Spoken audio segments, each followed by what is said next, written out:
Hello, SOBs, and welcome back to the Crescent City for tonight's edition of Stream of Blood. You're tuning into Stream of Blood, a tabletop role-playing actual play channel where tonight we are playing Call of Cthulhu 7th edition, and we're playing part 2 of our storyline that takes place in old New Orleans on the eve of the Civil War in 1861. Tonight's story is the Pnakotic Sonata, and we have incredible guests. The story is just heating up. Things got really hairy at the end of our first session, so I'm so excited to get back into this one. Before we do, let's do a little Stream of Blood business. I am very, very proud to announce that this Wednesday at 7 p.m., I will be talking to subscribers on our Discord server. Stream of Blood is the name of the Discord. And if you are a subscriber, you can get on to the Discord server where I will be giving a sort of a talk and a conversation really about prepping role-playing game sessions. It's going to be called How to Prep Your First Session or Prep a Session Correctly for the First Time. That's the going title, the title we're trying out. So 7 p.m. if you are a subscriber, and if you're not, well, you should go ahead and subscribe to Stream of Blood right now, because we've got all kinds of really cool stuff happening for subscribers. You should subscribe right now and then meet me at 7 p.m. on our Discord for that chat. 7 p.m. this coming Wednesday. Before that, on Tuesday, we've got a new edition of Coven. That's our other Call of Cthulhu game. It's very different from this one. I have my 3 comedian friends who also happen to be ladies, one of whom happens to be my wife, playing a classic 1920s Call of Cthulhu game where they are ghost hunters. That it focuses a lot more on ghosts and kind of the classic spooky supernatural as opposed to the Cthulhu mythos. So I'd love it if you'd tune in for that. That's happening 7 p.m. this Tuesday, in a couple nights from now. So, and we're starting a new storyline. So it's a great time to hop on if you want to start following Coven.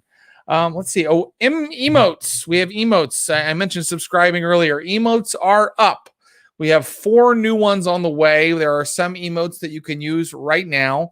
So if you subscribe, you'll get the Skull Thulu and the hashtag Get Pink. That's for our vampire show. And the cool Cthulhu. That's the one I like. It's Cthulhu, but he's having a chill day. Or maybe he's hungover. Either way, he's wearing sunglasses. So please subscribe, get your emotes, and then join me for a chat on Wednesday night. Okay? All right? Tangled? Okay. Let's bring out our cast because I am so anxious to get in tonight's edition of the Neptune Society. Coming first to your digital stage, a man who is a consummate role player, improviser, actor. You've seen him on such shows as The Good Place and many others, and a great friend, and who just finished a 2-year Dungeons and Dragons campaign with me. Please welcome the incredible Mr. Ross Bryant. Oh, the times we've had, the things we've seen. The imaginary times we've had. Yes. It didn't really happen, but it's in our memories anyway.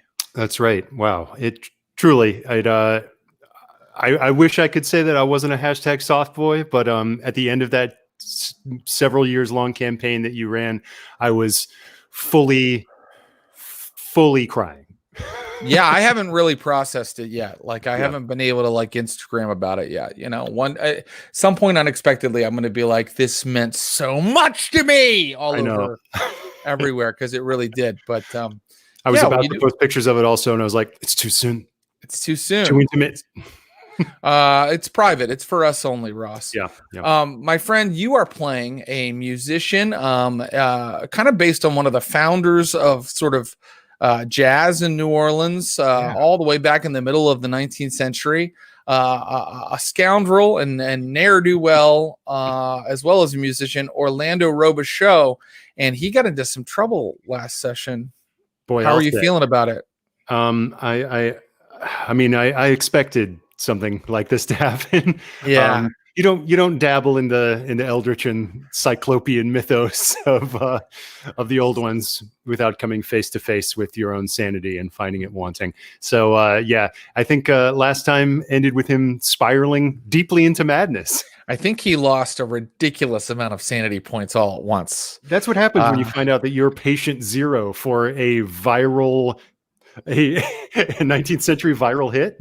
A mimetic plague. Who knows what it's doing, but it's doing bad things. Well, we will find out what happens to Orlando as soon as we start the adventure. But first, let me bring out your other two players. She is our regular, our rock here at the Neptune Society, a killer actress and host. And keeper in her own right. Check out her Call of Cthulhu stream, The Calyx. She's everything, and she plays our good friend Wilma Middlemass. Please welcome the wonderful Becca Scott, everybody.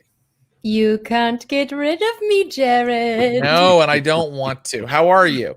I am excellent. I have been streaming all day, and I remembered my scar at the last minute, so very happy about that. I was wondering if the scar was going to show up. I was like, maybe it's like, one of those medical conditions that kind of goes in and out a little bit. One of those, huh? Yeah. Those common medical conditions. Sometimes rheumatism acts up, or maybe your scar just kind of acts up sometimes. It's acting up when someone around me goes insane, and I'm enjoying it thoroughly. How do you think Wilma's doing in our New Orleans adventure here? She's doing surprisingly well. The dice have gone in her favor. This is a mystery, and she has killed someone and prodded someone else in the gonads with a knife. So she's having a great day. But I don't know if that's, upon reflection, I was like, do you get less information if you kill all the people? Maybe. Anyway, let me wipe my knife off. It's a role-playing game. NPCs die. And in terms of prodding someone in the testicles with a knife, all of my games feature testicular torture. Much like a Disney movie from the 90s where like a crook gets hit in the ball sack with a baseball over and over or something. All of my games feature some sort of pain to the male genitals. It's just always funny. And we always make sure to pause so that the victim can get a good crossed eye when that happens. I'll be sure to act that out thoroughly. Yeah. Well, thank you so much for being here again, Becca Scott. And I'm going to bring out our third final, but not least player. She is a designer of role-playing games, video games. She is an online personality and a new friend, ? She has been fantastic playing the Pinkerton detective, Geraldine Beauregard. Please welcome Kate Welch, everybody. I'm here only for the testicular torture. Yes, it's coming. Don't worry. Good. I'm glad. How are you? How's it going? Oh, it's going great. I've been looking forward to this second game so much. There are some games where you're like, I could take it or leave it. This game, I'm already in love with it. I love this cast. I'm so happy with this character. That's so nice of you to say, and so that's so great. And I gotta warn you, it's gonna get weird in this session. What I'm hoping. Get the testicles out. Geraldine sort of she kind of started as a skeptic. She doesn't believe in the supernatural. She's kind of seen one sort of magic spell kind of affect her in a horrifying way, but is she a believer yet, do you think? No, I don't. Right.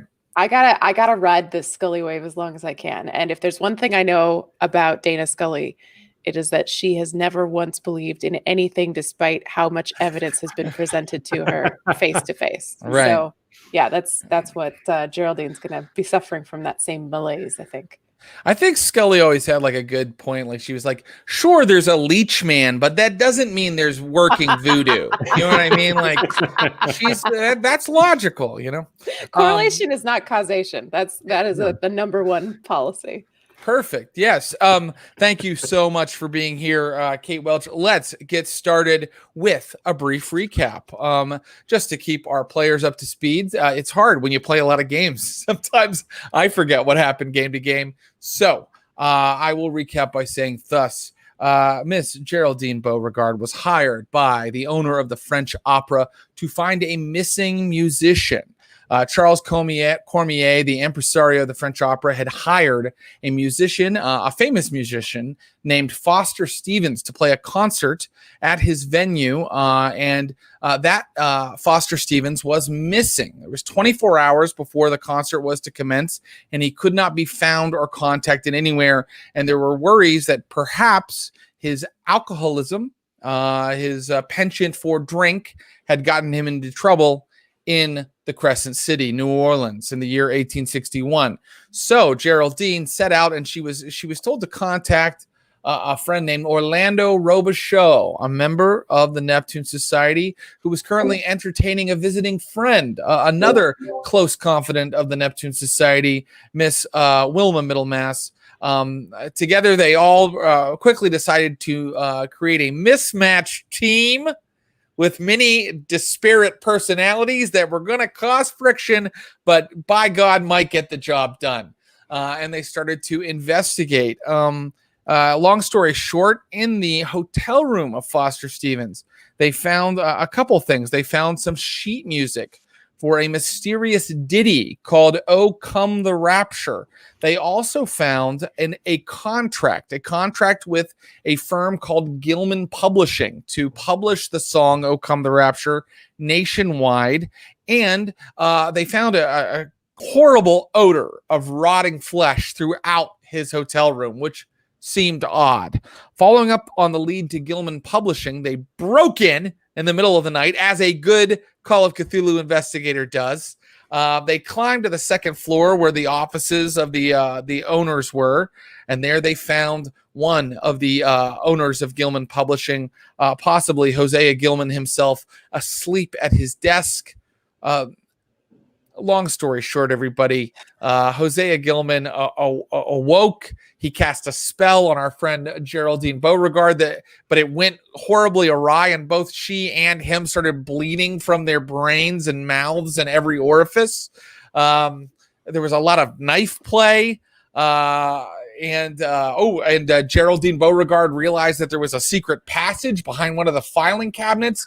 They killed Hosea Gilman. They took his assistant, Enzo Olmsted, hostage, and they are currently in those offices of the publishing house with that hostage. And right before we ended is when Orlando Robicheaux realized, by talking to Enzo Olmsted, the assistant, the clerk, the hostage, through dialogue with him, Orlando realized that the horrible song, the song that appears to have been the cause of all these problems, the song that has gotten the horrible cult of the Esoteric Order of Dagon to commit some strange atrocities, or of which you are not yet aware. That song originated with Orlando Robicheaux. He was playing it when he was drunk on absinthe, and had forgotten until now that he was patient zero, as we said earlier, for this mysterious song that appears to have supernatural qualities. So that made you lose a ton of sanity, Orlando Robicheaux. How much sanity do you have left? I am currently at 57 sanity.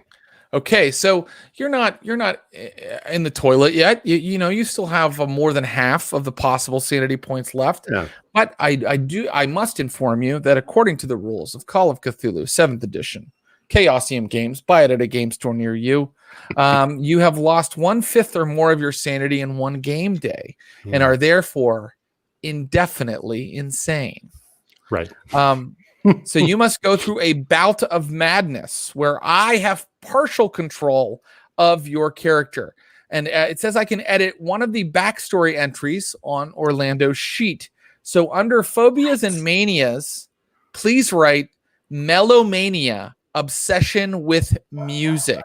Great. And I believe, good dog. And I believe that Orlando is probably obsessed with a very specific tune now. Oh no. At any rate, I'll allow you to decide how to express this obsession with music, but basically any exposure to the source of your mania sets you off again. And I rolled on the Bout of Madness table to see how you're reacting right now to the revelation that you caused all of this. And I got the result, violence. A red mist descends on Orlando Robicheaux for the next 5 rounds. And luckily, there's a target for your rage. Enzo Olmsted is tied up in front of you, laughing at you. Let me set the scene. We are starting from the very moment we left off last time. Geraldine Beauregard has just been let me say this. You're all in the upstairs office of Gilman Publishing where you broke in. It's dark. The only light shining in is from the moon outside, from the open window. And Geraldine Beauregard has just been kind of awakened from her horrible paroxysms of pain that the horrible supernatural spell caused her by Miss Wilma Middlemass, who splashed some water on her and sort of broke the spell. So you all are kind of, maybe cowered in a corner, or you're kind of helping Geraldine up, Wilma, and you're looking over at where you've tied up Enzo Olmsted, one of the members of this Esoteric Order of Dagon branch cult hideout in this publishing house.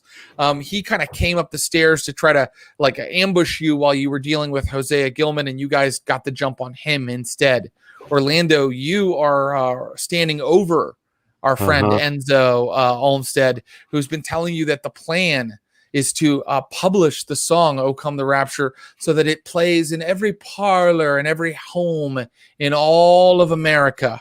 And that's when you had your horrifying revelation that you're responsible for this.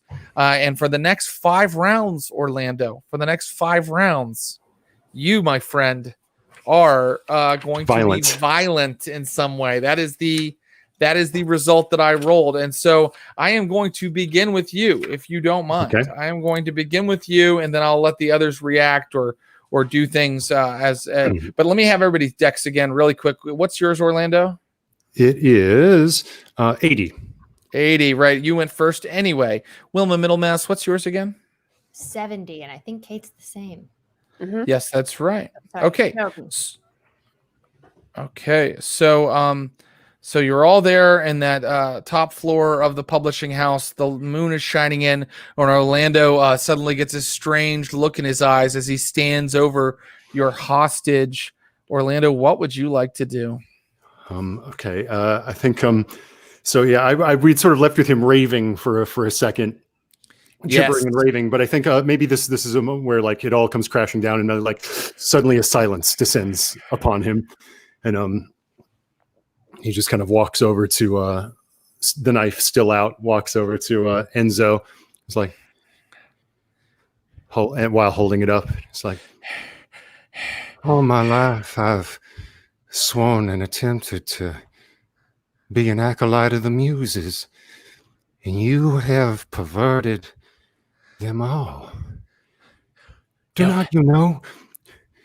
Have you not heard the tale of the satyr who challenged Apollo to a musical contest?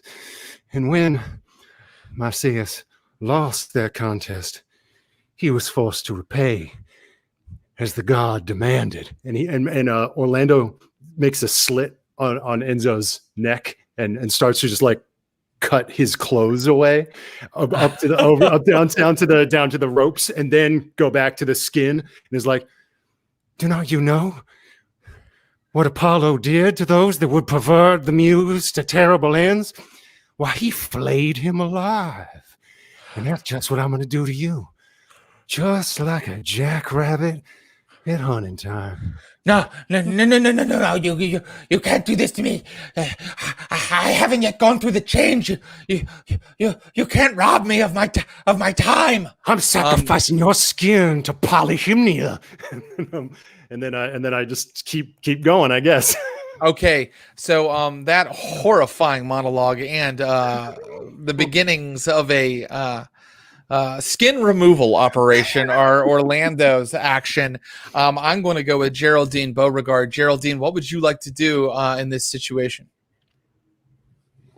So the last time I remember, I had come to, thanks to Wilma, and I had grasped her face, left my blood that had been shooting out from basically every pore of my body all over her face. She looks badass now. She's got that blood. And so if as my attention I've slowly turned my head to pay attention to this. And I mean, it says right here on my character sheet, big cop energy. And I see that this twisted thing is happening with Orlando. And I say,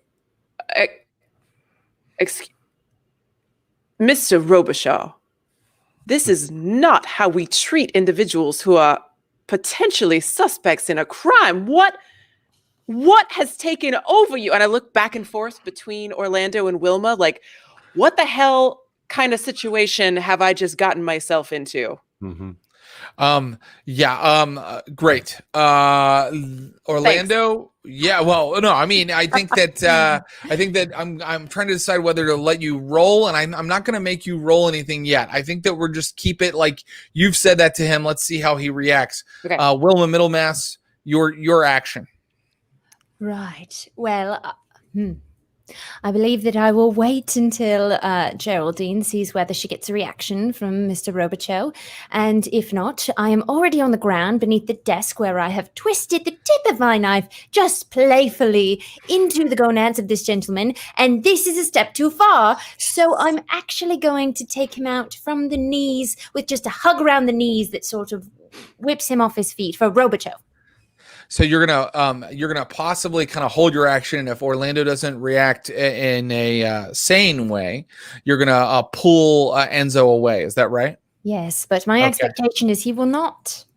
I know of madness myself. I think. Well, let's find out. So, it's back to you, Orlando. So I'll just let you know what Olmsted's doing. He's like, no, you can't do this to me. I haven't gone through the change yet. It's not time for me to die. And he's like screaming like that.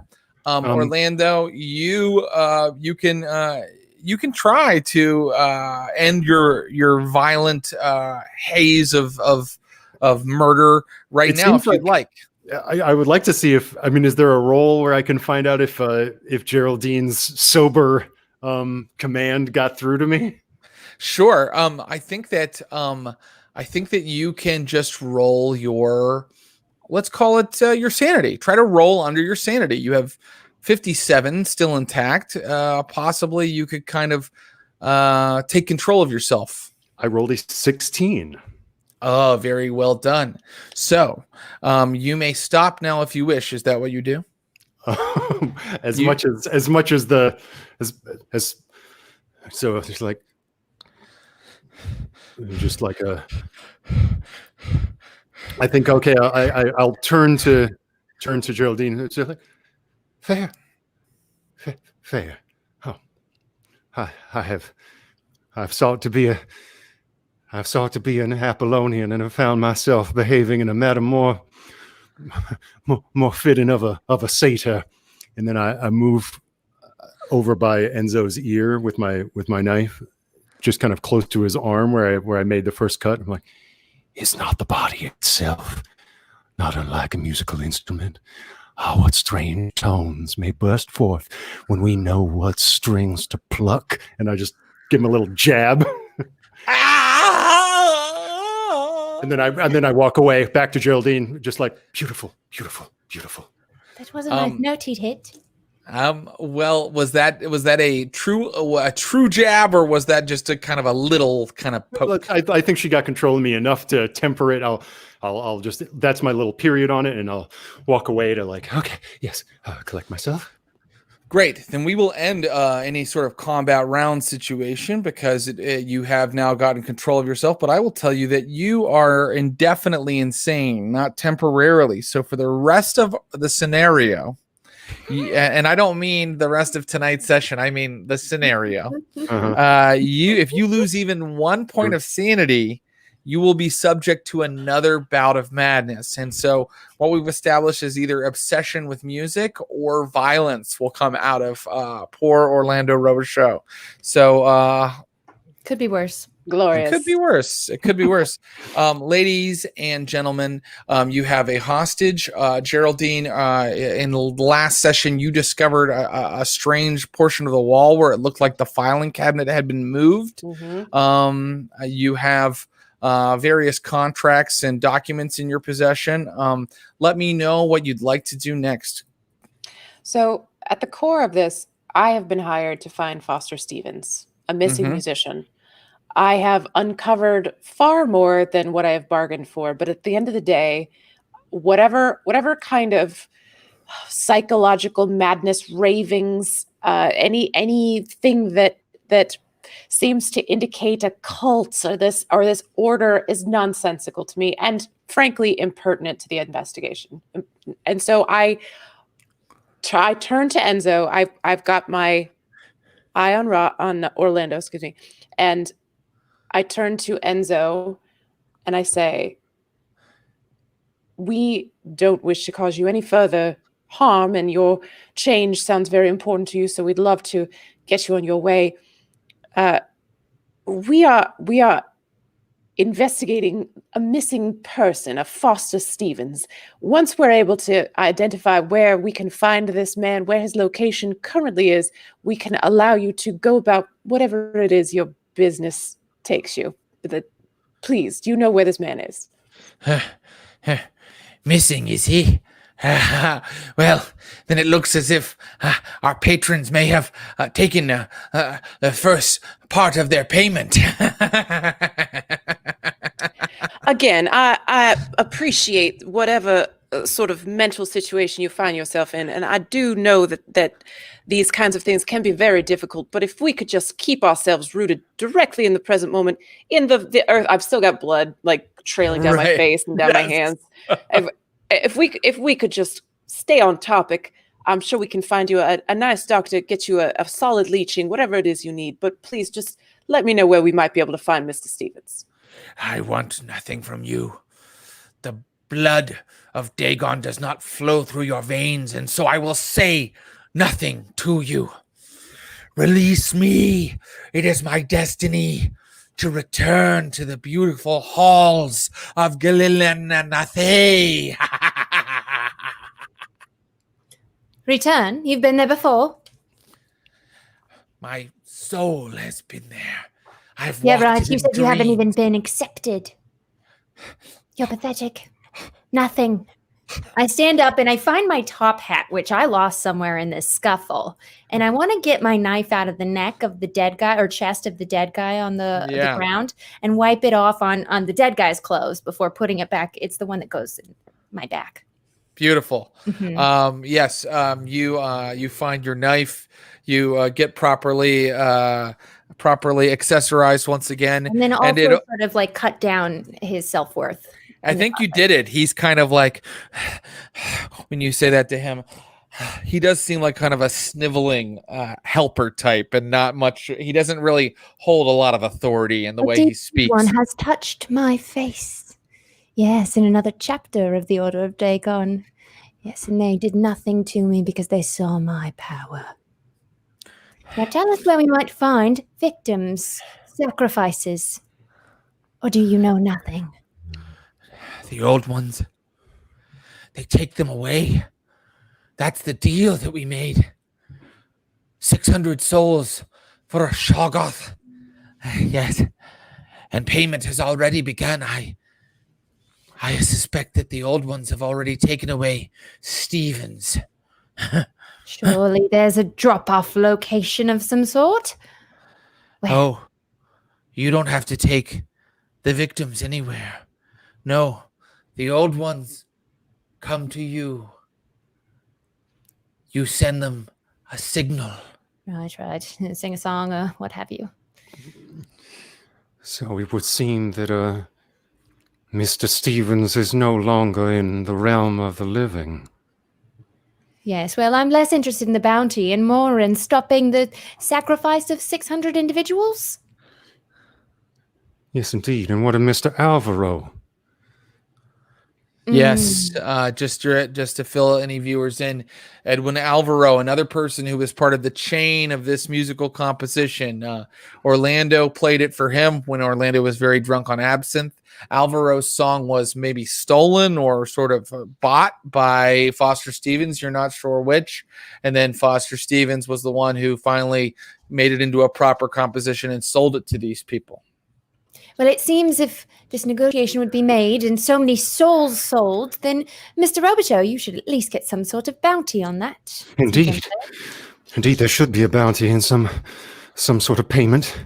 Payment comes to all, does it not? Payment comes to those that deserve it.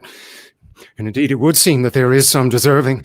Each chain is comprised of many links, and if Mr. Stevens is a link, so too is Mr. Alvaro, so too is Captain Herod, who I knew so many years ago, but the central link is myself. And there shall be payment for all concerned. Excellent. I take several steps backward. I'm right there with you. Yeah. So it looks like we're kind of reviewing our leads, and Orlando's brought up Edwin Alvaro. You know where he made a home. It was in the lighthouse at Lake Pontchartrain.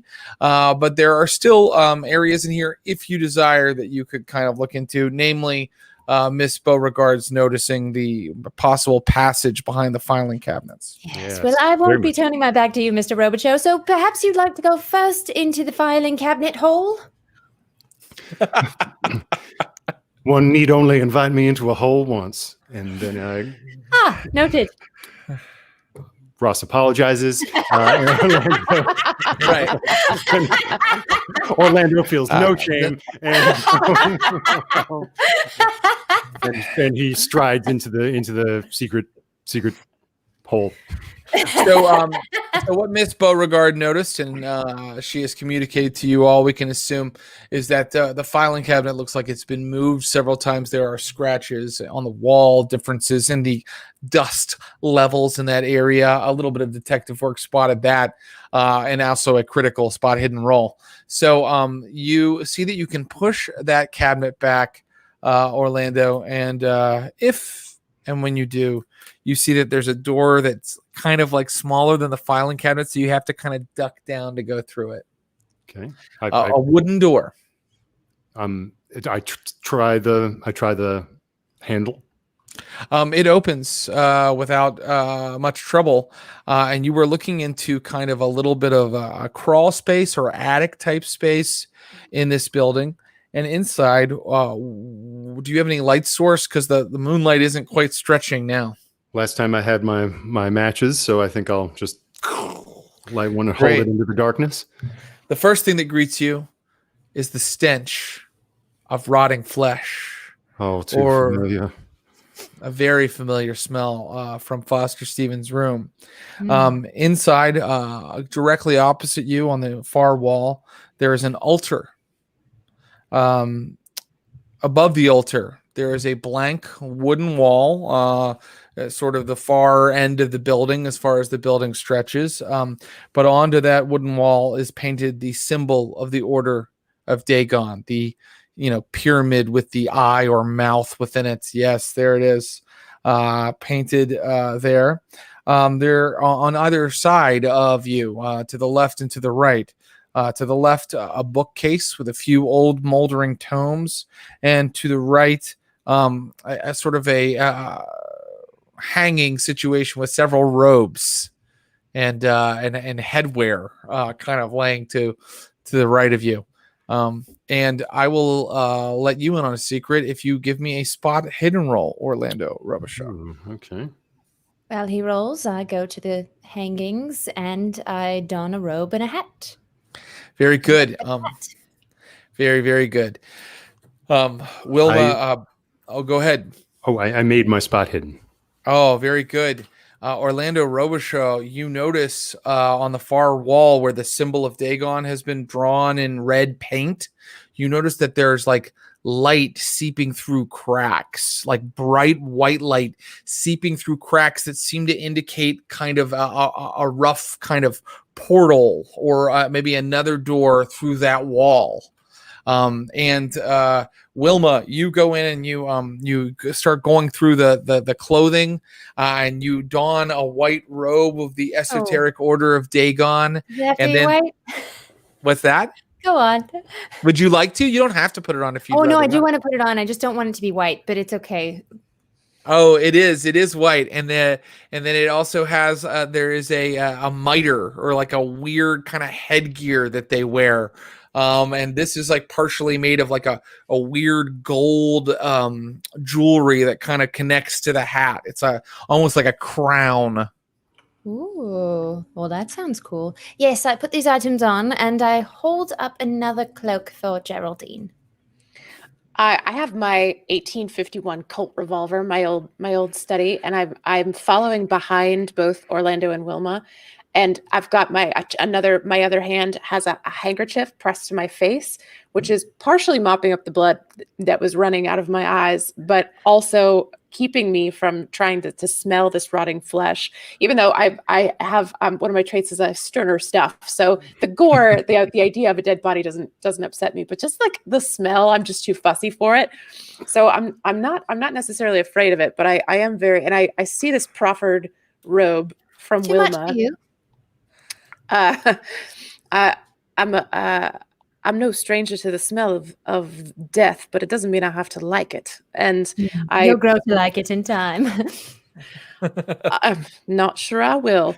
And she takes this robe and looks at it, and then looks at this symbol as well, and thoroughly like, what is it that we have stumbled across here? Just pretend for a moment that I am a simple woman who has lived her life in the South, doing insurance adjustments and solving small crimes. Let's just pretend for a moment that I don't know what's going on. Could one of you please explain to me what we have just stumbled inside of? Right, well, where to begin? Yes. There is much darkness in the world, and if you don't know of it now, it's best to keep it that way.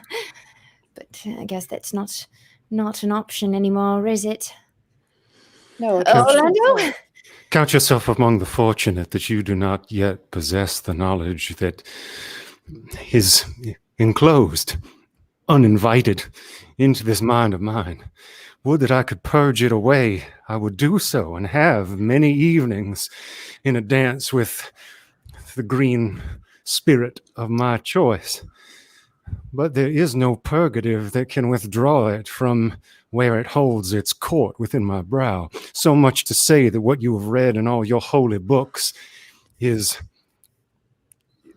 but an appendix, which could be a much larger tome of a ghastlier and darker truth that lurks at the boundaries of what the mind can comfortably know. I'd like to look over Geraldine's shoulder and just make sure that, see if we left, what's his name? Good old Enzo, appropriately restrained. You were tied up, right? You hear his footfalls rapidly descending the stairs out of the Pardon building. me, and I dash after him, and I'm going to murder this fucker. Okay. I mean, or whatever. Okay, let's work a little bit of a chase here. So, what is your move? My move is 8. Okay, his is 7. So, you're not so far ahead of him. I think that you get like 2 move actions. So you just want to tackle him. Okay, so he's going to make a dex roll, and you're going to make a dex roll, and let's see if you can kind of catch up with him. Ooh, it's such good ting. I get good ting in my little dish here. What's I failed. You failed. You're gonna push it? Okay, tell me what you're doing to push it. What tactic are you taking? Are you kind of like leaping down the skirts? Okay. Get in the way, and I start to trip upon them, and that's when I always wear a pair of pants underneath my skirts. Men's trousers, rather, not pants. How embarrassing. I love it. Go for it. Give me another roll. even worse as I rip them and then I stumble upon the half-ripped skirt. That's really too bad, Wilma Middlemass. I'm going to say that ripping your skirts as you run down the stairs maybe wasn't the best idea, and you take 4 bashing kind of damage as you tumble down the stairs and land on the first floor in a heap. And as you finally kind of get your wits about you, you see the door to the outside, like, because he's down out of the building and down the road. He might be warning the others. Call up to him. Then, to Geraldine, perhaps then it appears our time is short if some reinforcements are to be descending upon this office shortly. And yet, if I may be so bold as to direct your attention, madam, up here by this sigil that's so crudely drawn upon the wall, I thought that there was only moonlight casting rays upon us, and yet it appears there is some source just beyond these boards. Can I walk up and kind of listen? Is there sound emanating? Orlando, when you walk up to the far wall where the symbol is drawn, you feel like a kind of a slight rush of air, like there is air between this place and the place beyond. And you also, when you listen, like you said, you hear the faint sound of music on the other side of the wall. Is it a familiar song? Geraldine, you don't see any kind of opening. You don't hear anything. You don't know what he's talking about. Okay, my ear is pressed to the wall. It's like, can you hear it? Can you hear it? I confess that I cannot, sir. But I do believe our compatriot has taken quite a tumble down the stairs. I'm just gonna check on her, and I'm backing out so as to never let him out of my sight, backing out of this passage. Yes, indeed, by all means, to her safety. Still against the wall. Oh, yeah. Smushed. Yes. So you may tend to her safety, Geraldine, and you may, if you'd like, do first aid on her or just kind of help her back up. Yeah, we'll try a first aid roll. Do I have a good first aid? I have default first aid. I'll try it. Default's not that bad in this game. Okay. Yes. I did not get it. But so this is I come clattering down the stairs at my stately pace because I too am hamstrung by very tight skirts and petticoats. So I shush, shush, shush, shush, come down the stairs and say, "Oh, Miss Middlemass, are you all right? Have you broken anything?" Damn these pitiful skirts. Why do we have to wear them? We should be designing new items that don't encumber the legs. Agreed. And I'm helping you up. Just down and one leg is. Like when you're skiing and you fall and then you literally cannot get up. That it is. I'm trying to grab a limb just to give you some purchase to bring you up. And then on the count of 3. It's very ladylike to walk at a slow, stately pace and have your legs confined. And I don't believe women should be wearing trousers as you currently are. We'll get you some skirts again. There you go. Lecturing me on what a lady should and shouldn't do. And I take her hand and I try and yank her down with me. Oh, wow. We got a little PvP going on. Geraldine Beauregard, if you would like to resist, then I need Wilma to make a fighting roll. Oh, wait, are people going to resist this, or are we going to? I don't know. I think I'm too surprised. I don't think I resist it. I'm not what I was expecting her to want to stand up. But if I'm just getting pulled down, and also I've got all kinds of skirts and corsets, hoops, like everything, the whole shebang. There's no resistance that's going to happen. Then I rule as your keeper that you are in a playful heap at the bottom of the stairs. Well. Who's not a lady now? And I push myself up and I stomp up the stairs, smirking all the way. I'm full life alert. Like I can't with all of these accoutrements. I'm just like in a sea of my own skirts, just fluffing around down at the bottom of the stairs. Tangle of taffeta and whalebone. Yep. Rearranging whalebone. Yeah. Yes, the real horror of this Call of Cthulhu scenario is the patriarchy. Yep. Yeah, the patriarchy. Thank you. As usual. Orlando Robicheaux, you've had a little bit of time alone. Is there anything in the room that you'd like to investigate, or any action you'd like to take? The action, I assume, the light I had in my hand burned out relatively quickly. Does this altar have candelabras and stuff on it? It does. Yes, there is. Yeah, I lit those, and that's actually an interesting. So when the light in my match came out, all I could see were the outlines of this spectral door. It's very clearly a doorway. And Orlando, I got to tell you that in the light from just that weird kind of doorway, those kind of cracks, you suddenly notice something on the altar. And I it's a violin. Is it familiar to me, or is it just nope, cool? It's just a violin. I pick it up. Steps are you hear steps coming up the stairs. There's a bow, I assume. There is. Oh no. Uh-huh. I'm adjusting my new mitre that had fallen.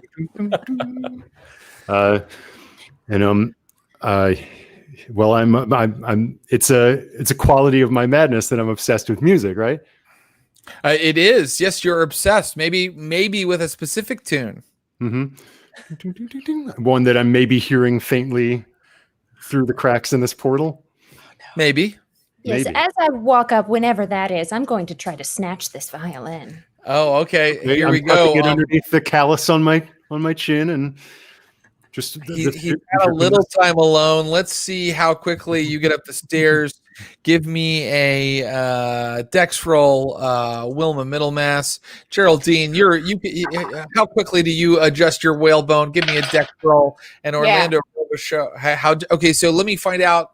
And Orlando Robicheaux, give me an intelligence roll, because we're seeing how quickly you noticed all this compared to how quickly the girls started getting up the stairs. Ooh,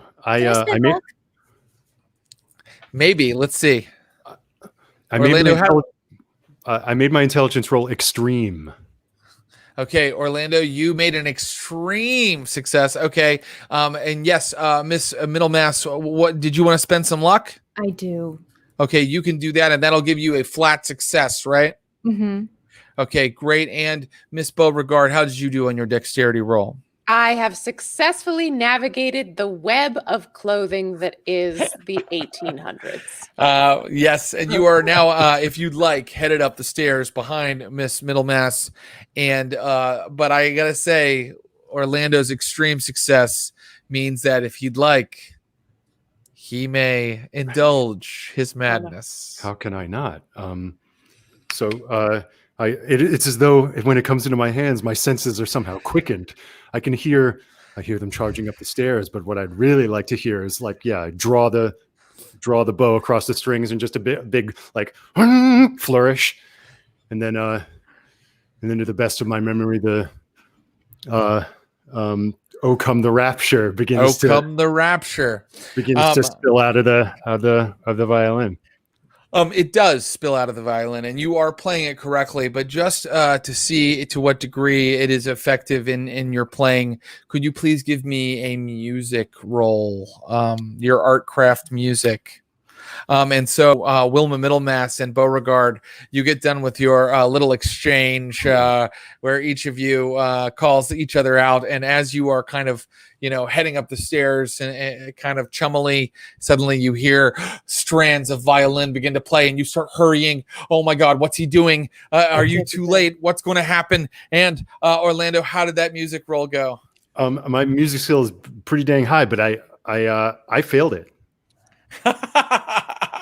Maybe good. Woo! Yeah, that's a relief.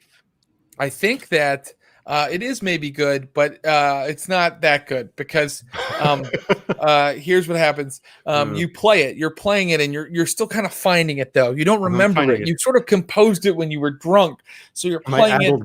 It's Discord. Suddenly, like, very close encounters of the third kind, full Spielbergian. The light around that sort of portal that you can see that none of the others can see gets very bright and starts shining in very brightly and filling the room with white light. And soon that door, that wall, that whole wall just sort of peels away in front of you, and you're looking through a rectangular opening into a great white space.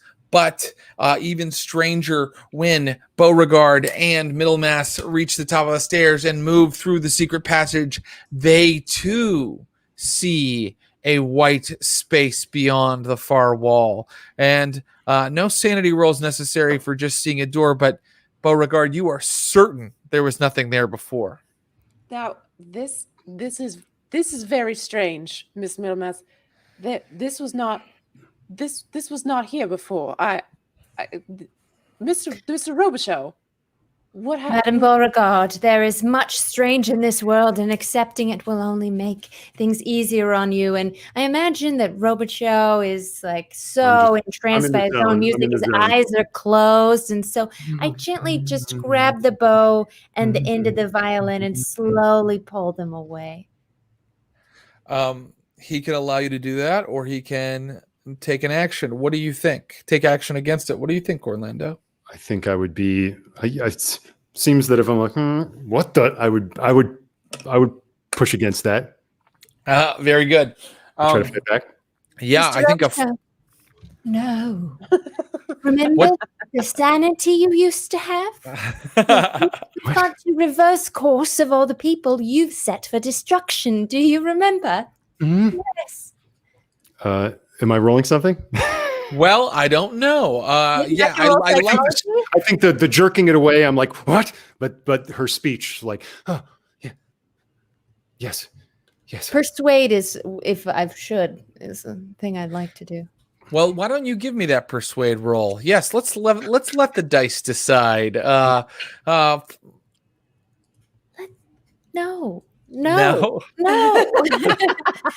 Orlando, you may still concede, but you may in your madness hold a resentment or a anger or be looking for an opportunity. Okay.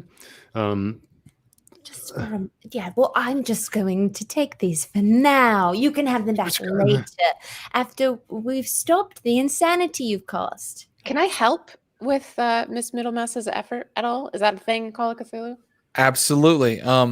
So helping, you could also roll sort of like fighting or actually, I'm sorry, she used persuade. If you'd like to use persuade as well, then, well, let's see.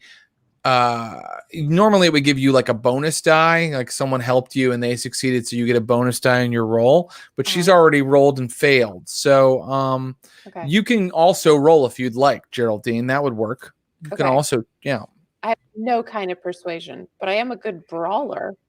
Well, if we subtracted her persuade from mine, then it would have succeeded. Sure. Is that a rule?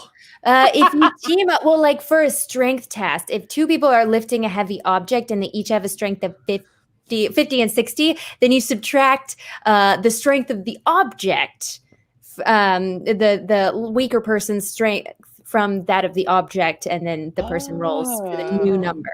That sounds familiar. In those weeds. Yeah, that sounds familiar. You know what? We can allow that to work here. That's persuasion strength.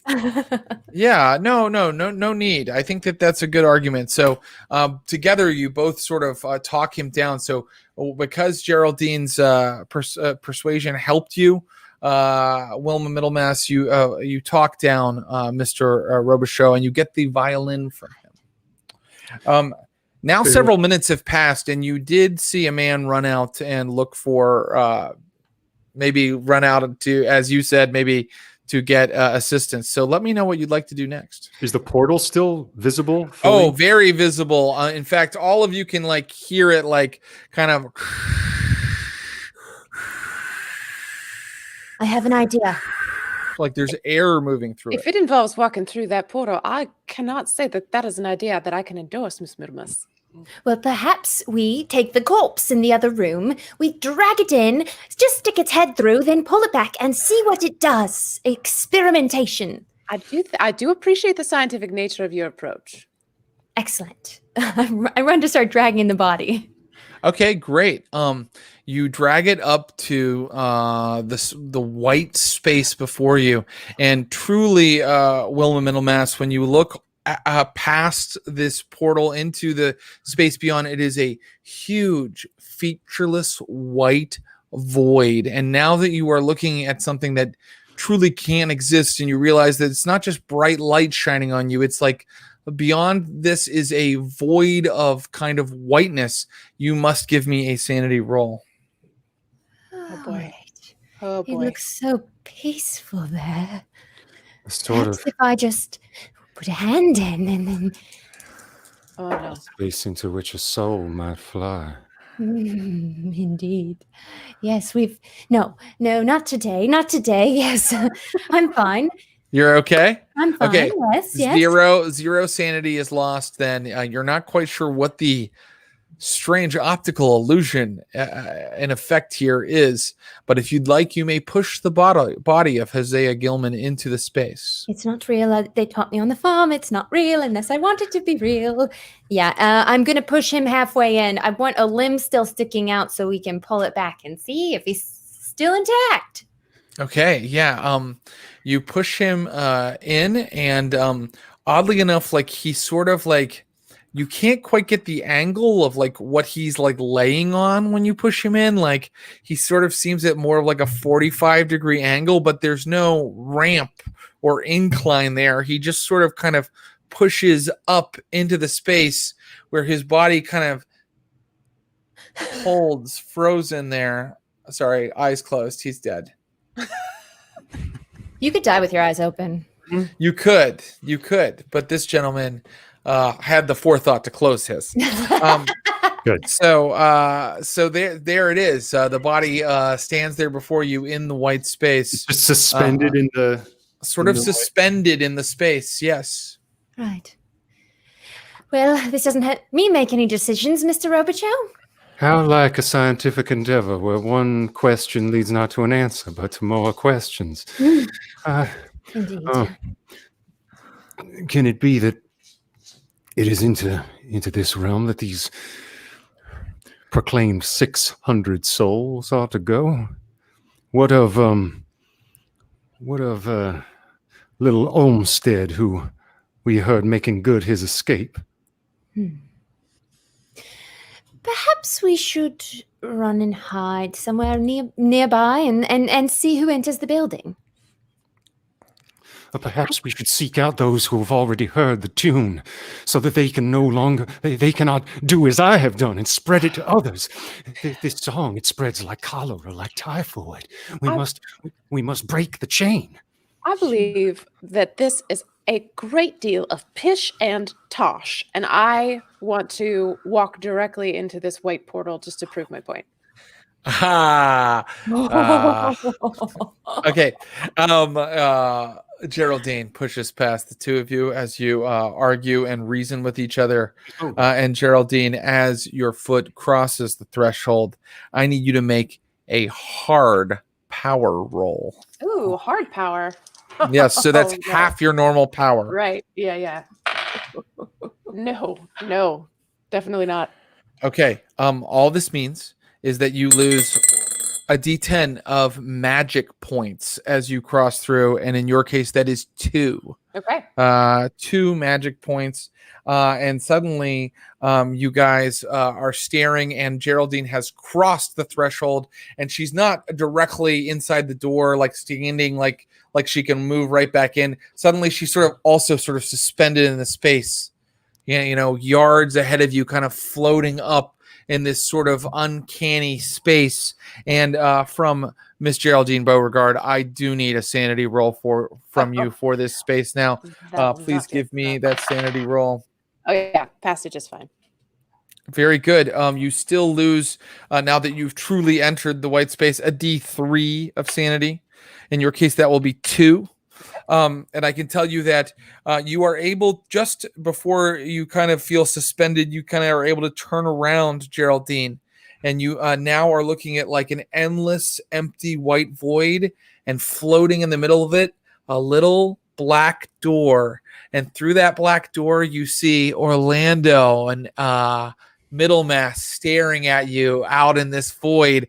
And also in this void is the body of Hosea Gilman. He's kind of like a couple feet from you, just kind of floating in the void as well. Am I unable to move my limbs or anything? Am I you find that when you concentrate, it's not like you're able to like move your limbs, like you're not able to like scratch your nose or like turn your head around. But when you concentrate, you change position. And the other 2 noticed that as well. That's how you kind of turned around. You were facing one direction, and then it's like they blinked their eyes and you were like facing them again. Okay.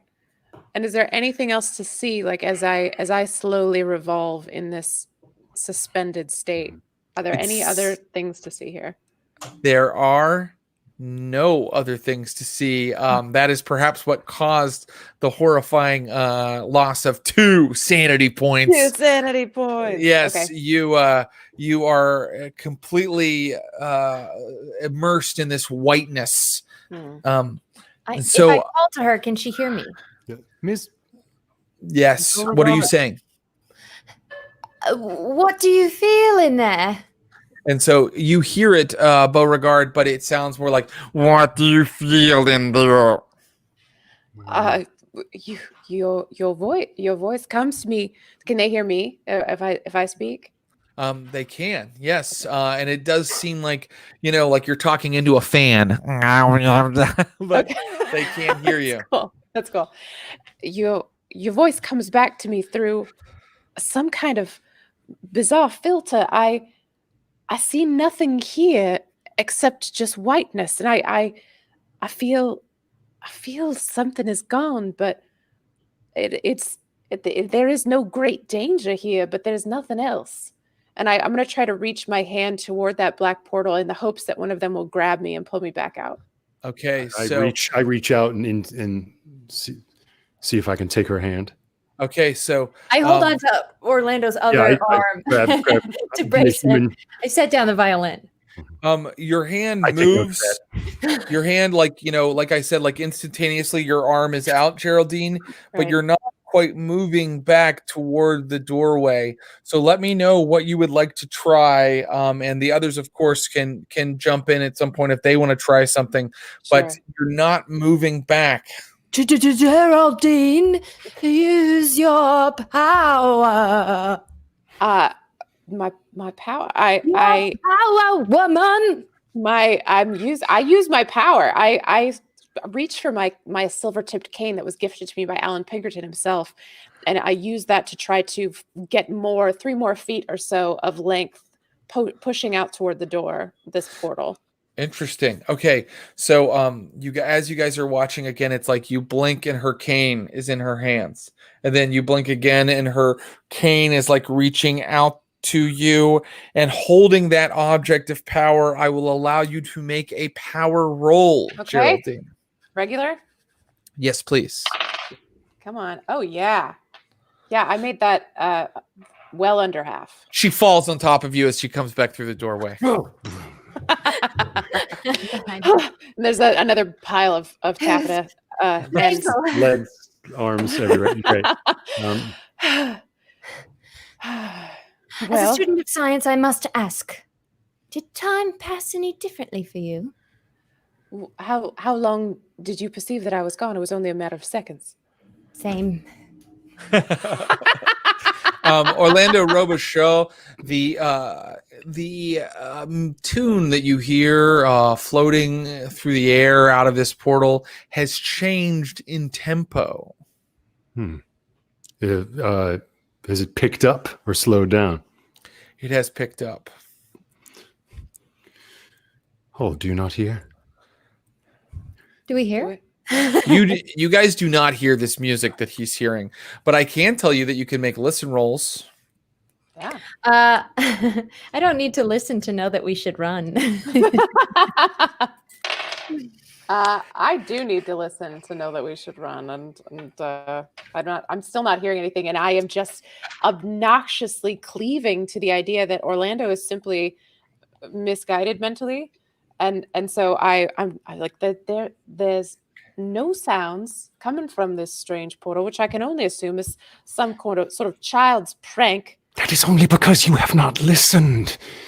You must reach out with your ears and grasp it. It grows even now in tempo. From what was once languid has now become a military march. Do you not hear it? Well, it's full of the violin, and I grab it, and I'm running out of this room. Okay. Wait, I want to ask about listen rolls really quickly. Did anybody make theirs? I terribly failed. Okay, no problem. Okay, so you're running out of this room. Are you running down the stairs again, Wilma-Middlemass? Is there any other exit? It's just like the one room upstairs, right? It is. It's sort of like a studio space upstairs. Yes. It's just the one room and then the secret, altar room. I want to briskly walk to the top of the stairs, put my back against the wall beside them, and peek before I go, just in case someone's right. Smart. Shadows are moving outside on the street. You can see the shadows in the moonlight cast through the windows. The shadows are moving out on the street, and now that you've taken a position where you're kind of surveilling, you can hear gruff voices speaking outside. Mm-hmm. Can I see from the top of the stairs? Because we don't know if this place has a basement. You do not. You only, kind of moved directly through the front office to get up to the the rooms you are in now when you initially entered. There was a printing press downstairs? There was like kind of a back area that you could move through a door into the printing press area. But right now you were at the top of the stairs and you were hearing people moving along the bottom of the stairs. You know what I would like, just before we get into what you're about to do, Wilma, I'm not going to cut you off, but I have, but I'm going to ask for Geraldine and Orlando, who are still up in the altar room, to make a spot hidden roll. I just want to give them a little whistle, which Wilma can do, even though Becca cannot. I succeeded. Very good. Geraldine, you're kind of like, you watch Wilma rush out of the room. You turn. Oh, yes. Both of you kind of turn back to that white space again for a moment, and far off, way deep in the void somewhere, you see a single dot has appeared. And as you watch, another dot appears beside it. It looks like some kind of object or something is sitting far out there in the void. You are between a rock and a hard place, ladies and gentlemen. Wilma-Middlemass, I did cut you off. What were you going to do? I'm just trying to get their attention at this point. I'm thinking about dashing downstairs and hiding, but I haven't moved yet. Can I head out to where Wilma is? Yes. And so you're now standing at the top of the stairs. And I assume I've gotten the appropriate high signs, but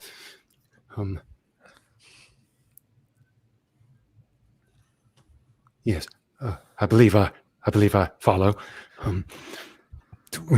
Perhaps there is another exit whereby one may find an egress from these premises, for it seems the way in you which we run. I want to dash down the stairs and turn the opposite direction from the street and go back, maybe find a back door, or at least a place to hide in the printing press area. Geraldine, they've moved out of the altar room. Are you staying in, or are you following them? I think there was a moment when Orlando left this altar room, and I was still fixated on these dots that I assume are growing larger as time. But when I hear easily the most insane of us taken off, I'm like, oh, that's probably a good idea for me too. And I'm right. I'm on his heels. Okay, great. You run out of the altar room. You see Orlando kind of communicating with Wilma very quickly, and then Wilma shoots down the stairs. Orlando and Geraldine, are you following her? Are you doing as she's doing, or are you taking your own tactic for hiding or confronting? It seems as though Ms. Middlemass is seeking to make an escape. It does seem that way. Well, very well observed. And I grab Orlando's sleeve and I follow behind Wilma. Wait. And does she have she has the violin the and the violin? It's like, have no fear, I will follow. And yet here, as I take out my little book of matches and I with my trembling fingers put a cigarillo to my lips, and there is still, I think, some business to be done here by way of breaking chains. And I just flick the match into the nearest waste paper basket and set it on fire. Oh, okay, interesting. Okay, that is some casual arson. That was a good idea based on the tinging sound. So, our friend Orlando Robicheaux has attempted to start a fire. I can tell you that the second that his cigarette hits the waste paper basket, it goes up. Based on my roll. So now here is where you're at. Wilma-Middlemass is running down the stairs. On the street, we know someone is there. Someone is approaching. You guys are following her? Are you going for a stealth roll or just going for speed in your escape here? And I want to confirm everybody's headed for the printing press area, or are you doing something else? Yeah, I'm following Middlemass. I want to get my hands back on that violin. Let me clarify something. Is Wilma still wearing the robe and mitre of the Order of Dagon? Okay, interesting. All right, so yeah, I'm following behind, and I see this. I've still got my fingers grasping Orlando's sleeve, and I see him flick this match and this waste paper basket go up, and I say, well, that's a commission of yet another crime that we are now responsible. And in the middle of me, I get yanked along by Orlando's inertia. Excellent. So some sort of fire has started, and now you all. Are you going for stealth, Miss Middlemass, or are you going for speed? Would it be like Dex or just move rate? It would be. I think I'm just moving as fast as I can. Great, no problem. Keeping in mind that these skirts are tricky. No, I understand. Are tricky. Great. Well, are you in breeches now? Did you tear them Oh off? yeah. You've got your trousers. I was unsuccessful. I've just sort of ripped. Okay. You all move through as fast as you can through the office and behind the counter that was sort of like when you walk in, and back into the printing press. And the printing press, let's see here. Yes, it has piles of crates with various publications laying inside of the crates. It's very dark in here. There's no light. There is an enormous area where 3 large printing presses are run. Are you going to hide in this room? Is that the only option? There's no door leading out into? Oh, there's no door leading out. No. So they come and go through the same door. Great. Are the machines on? Are they making noise? These may be the very old-fashioned kind that you kind of ran with like a pedal and stuff like that. They are not on. Do I know? I think Orlando is, even in the dim light, or maybe just by the glow of his, if that casts any light to read by, is the any of the publications being put out? Are these sheet music? Yes, a great question. Orlando, why don't you give me a library use roll to go through all of this? But do you have a light source to look for this stuff? Right now, the only light source I've got is my cigarillo. I don't know. Well, if that's make it a hard library use roll then if you are looking for sheet music among these publications to go out. Geraldine and Wilma-Middlemass can also. Okay, it don't happen. All right, Geraldine and Wilma-Middlemass, you can take one action, and then I'm going to describe something that's happening out in the outer room. So Okay. let me know what action you'd like to take. I'd like to just furtively whisper to Wilma and say, Miss Middlemass, am I under the impression that you are now wearing the garb of whoever it is now in pursuit of us? That's right. Yes. Although I do imagine there's probably not many women around among their numbers. Well, with my action, I would like to take Robicheaux's. Oh, sorry. Did you No, have please something? go for it. Go for it. I want to take his cigarillo and stomp on it because he's drawing attention to us, and then I'm going to take off the robe and mitre and put them on him. Okay. If it comes down to it, we are your captives, sacrifices, whatever. If they find us, that's what we're doing. Right, or maybe say that you're fond to us and I don't want to be sacrificed. Oh, there's a lot of whispering going on. I am a Furtive. devotee I of said it was furtive. music. It was furtive. It was Not furtive. You now hear voices in the front office, and you hear a voice you recognize, that of Enzo Olmsted, going, "They were upstairs." And then suddenly, many sets of footsteps go racing upstairs, and you hear muffled through the ceiling exclamations of surprise, perhaps someone stamping or stomping, knocking things around. And there is another opportunity for an action. Let's start with Orlando Robicheaux.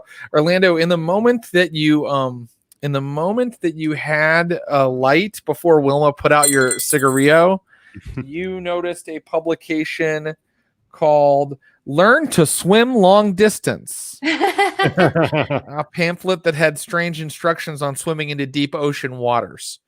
Hey, that could be useful. It could be, yeah. Okay, so I'm going to allow each of you to take an action based on the new actions of the NPCs. Orlando, what would you like to do? Did the whole, as far as we can tell, the whole gang of them ran upstairs? It seems that way. Yeah. Well, perhaps now might be a good time to make good our escape, and I do believe so. And I dash for the door. Very good. Do the others? Okay, so or Geraldine Beauregard, what would you like to do? I'm doing exactly the same thing, as stealthily as I can. I've definitely got some, stupid high-heeled boots on underneath these skirts, so I'm stepping on the very toes of them to try to make sure that only the softest part of the shoe is landing. Excellent. And Wilma-Middlemass, what are you doing? The same, yes. Moving quite quickly and quietly, and I wear very sensible shoes. Some say that of a matron. Who has the highest stealth score? I'm 50. 40. I think that we should do this as a group action. I think Geraldine Beauregard, in a moment, you're going to roll your stealth. The other two investigators are going to roll their stealth. If they succeed, you're going to get bonus dice. If they fail, you're going to get negatives to your sanity for having to lead these loud fools out of the building. And so let us now make that roll. You hear people stomping about above, speaking in strange voices. And how did you do, Orlando Robicheaux? I failed real bad. Okay. And how did you 94. do? Oh, that's super bad. How did you do, Wilma-Middlemass? Quiet as a mouse. Oh, excellent. Okay. So take only one sanity point off for the stress of this situation. Okay. Miss Beauregard, this is a little house rule I use when people are working together.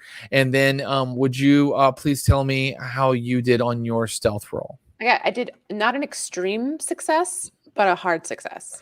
I want you to check that stealth skill, and I want to narrate this. Yes. You guys are sneaking out so quietly. You're moving quickly and tactically, and you're sneaking out the bottom, the door of the first floor. You're moving. It had a door with a bell on it. You guys have grabbed the bell. You're slowly opening it when suddenly you hear a cacophonous fluting at the top of the stairs, as if 100 kind of broken woodwinds were all like, and you hear the gentlemen who have just entered screaming, "Ah, no!" firing their guns, and you hear many bodies moving up above, and screams of terror and horror as death curdling death throes are uttered.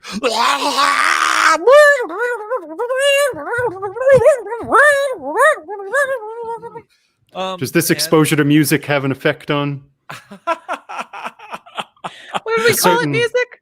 a certain state of mind? Would we call that music? I think we would. You are out into the night, at any rate, our ladies. But Orlando, you may have a reaction. Okay, I've made one attempt at arson. Right? Was there? I take off the miter that I was given. Are there street lights around? Well, they would be gas lamps Gas at this lights? time in history, and there are gas lamps. Yes. I hold it and perhaps the copy of Learn to Swim Long Distances that I grabbed out of the box, and have those on fire now, and violently, you might say, hurl it through the door of the printing office, trying to trap whatever's up there on a first floor flame. Okay, you guys, I'm going to end the scene by saying you have to drag Orlando away as he tries to set the building on fire yet again. And There must be oil lamps. There must be oil. Through the walls, through the door, you can hear just faintly like, and you can hear like one final like gunshot go off. Orlando, let's see if you were successful in setting your fire. Is that a throw roll? Sure. Yeah. Makes sense to me.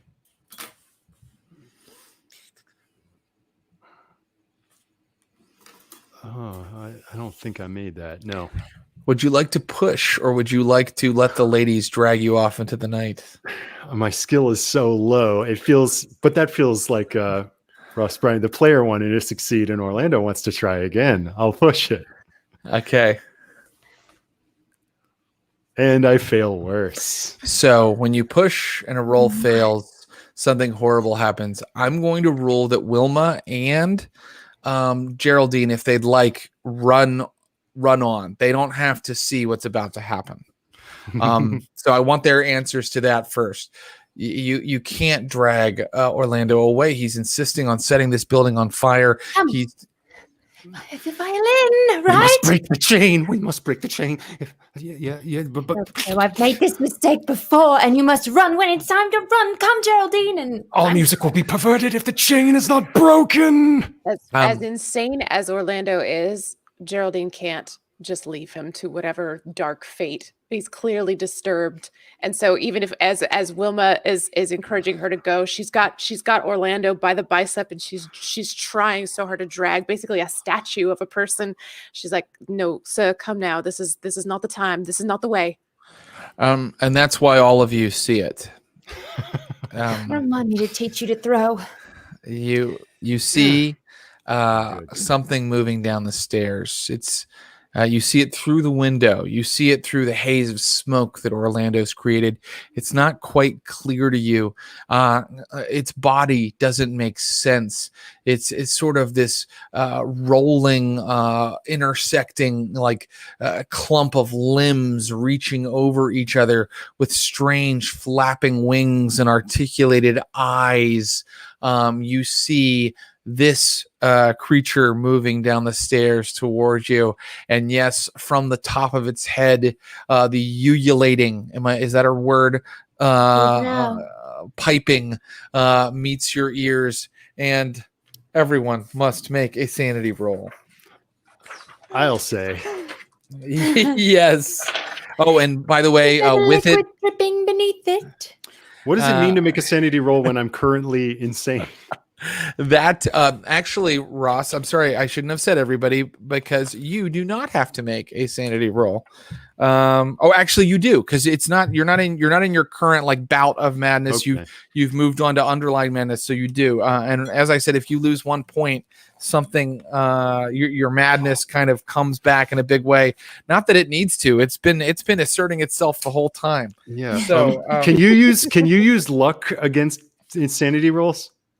Can you use luck? I don't believe so. No, I'm not. Okay. I don't allow that. I'm hardcore enough. I make it Lovecraftian enough that you can't luck your way out of a sanity roll. How did people do? Extremely well. Failed. Okay. How did you do, Miss Wilma-Middlemass? Yeah, we passed. Yes. Oh, very good. So Geraldine and Wilma do not lose any sanity, but unfortunately, Orlando Robicheaux, you lose 2. But Orlando, as we said before, any loss now triggers your insanity again. And so this thing is moving down the stairs. The building is starting to burn. There's smoke. And I'm going to ask index order what people would like to do. Orlando Robicheaux, violence or obsession with music. Those are your choices. You can interpret them as you will. What are you going to do? Violence. I mean, obsession with the yeah, I'm God. Yeah. There's we a can- violin in my hand. You've got the violin right there, but it's not currently in my possession. I tried to run a little bit away. Mm-hmm. On beholding this creature, and is it coming toward us? Is it in pursuit? Does it seem to be in pursuit? You just see it moving around downstairs. It's not coming toward you yet. Yeah, You see it through the window in the smoke. Backing away and kind of groping to either side. If my hand falls on the violin and bow, could I wrench it out of Wilma's hands? I think that you can. I think that Wilma, do you think you'll resist because we can make those rolls, or do you think you let him have it if he grabs at it? I'm a little distracted. I let him have it. Yes, very good. Orlando, what action would you like to take? I've got it, and all I hear is like this insane discord, and the only thing that can make this right is there is a way to harmonically devise such a thing that harmony could be wrought from the jaws of discord. Do not you hear? And I begin to play an accompaniment to this fluting ululation that is coming from the beast. Orlando is now playing outside in the gaslight in the New Orleans night, playing in the middle of the street on the wet cobblestones as the strange mist from the Mississippi kind of wafts through the air and smoke billows from the building. I want you to make your art craft music roll. I don't want you to tell me how you did yet, Orlando. Wilma-Middlemass, what would you like to do? Right. I have knives and I have my knowledge of terrible things that tells me mostly to run or turn them into dust with a spell, which I have not performed in many years and convinced myself wasn't real. So yes, I would like to run away and hide and maybe find an expert or a fancy book that can get us out of this. Wilma-Middlemass, very smart. Oh, go ahead. I want to bring Geraldine with me. Okay, so you tug at Geraldine and you run. Always a smart action for a Call of Cthulhu investigator. Geraldine it's up to her whether she joins you, but you may run, and I'm going to go ahead and allow you exit the scene if that's what you'd like to do, Wilma-Middlemass. You are going to run away. I mean, I want to run like several big buildings. Are we in like a building district? You're right on Canal Street. Now it is 1861, so it's not quite as built up. There aren't really skyscrapers or anything like that, but there are plenty of shops. In fact, I'm not afraid of a rooftop, so perhaps if there's somewhere to climb, not that I'm particularly good at it in skirts, but I'd like to get further away and watch the scene in case there's a way to help. Very good. Allowed. You run off to do this, and I'm not going to make you roll for climb. I'm just going to say that it might take a little bit for you to get to the top of that building, if that's okay with you. Right. Okay, it might take you a round or two. Geraldine, do you join Wilma or do you want to take a different action? I think that I am inclined to join Wilma, but my last ditch effort to free Orlando from whatever thrall he's in and whatever fate is about to befall him from what is clearly a shared psychological trip that we're all on. There's probably something to do with that horrible smell upstairs. We've Swamp gas. ingested. It's probably spores. Yeah. So my last ditch effort is going to be to my trusty Colt revolver. I take it and I press it against Orlando's temple, and I just want to try to intimidate him into coming with us. Great. And say that Mr. Robicheaux, I do not know what goes on inside this mind of yours, and frankly, I hope I never find out. But if you want to keep yourself safe and anyone safe that you've ever known, you will come with us right now. You will put this violin down and you will follow me. Okay. Roll intimidation. All right. Woo! Add a bonus die. That was a really good speech. Oh, thanks. So do I just roll another? What? Just how does another bonus dice tens work? die. Okay. Another 10. tens die, and you can take the better of the two. Okay, great. Because that I'm gonna need. Okay, no, I didn't make it, but I want to use luck on this. Okay, no problem. I need to spend 5 luck to make it a success. Understood. I think that what happens is while you're shouting at him, you accidentally pull the trigger, not hurting him, not shooting him in the head, Not but loaded. the gun goes off and it snaps him out of his reverie. It breaks his music. It breaks his music. It breaks his rhythm. And now you're gonna run. You're gonna join Wilma. Is that correct? Yeah, I can't climb worth shit, but I'm gonna at least stand on the opposite side of the building where she has just climbed up. Okay, you guys are running to like a building nearby that gives you kind of a perch to kind of watch the action. So Orlando Robicheaux, I'm going to allow you to decide. Your friend just possibly saved you again. Mhm. Would you like to use that opportunity where she breaks your concentration to stop playing and run, or would you like to tell me how you did on your artcraft music roll and commit to playing the music? I succeeded on the artcraft roll.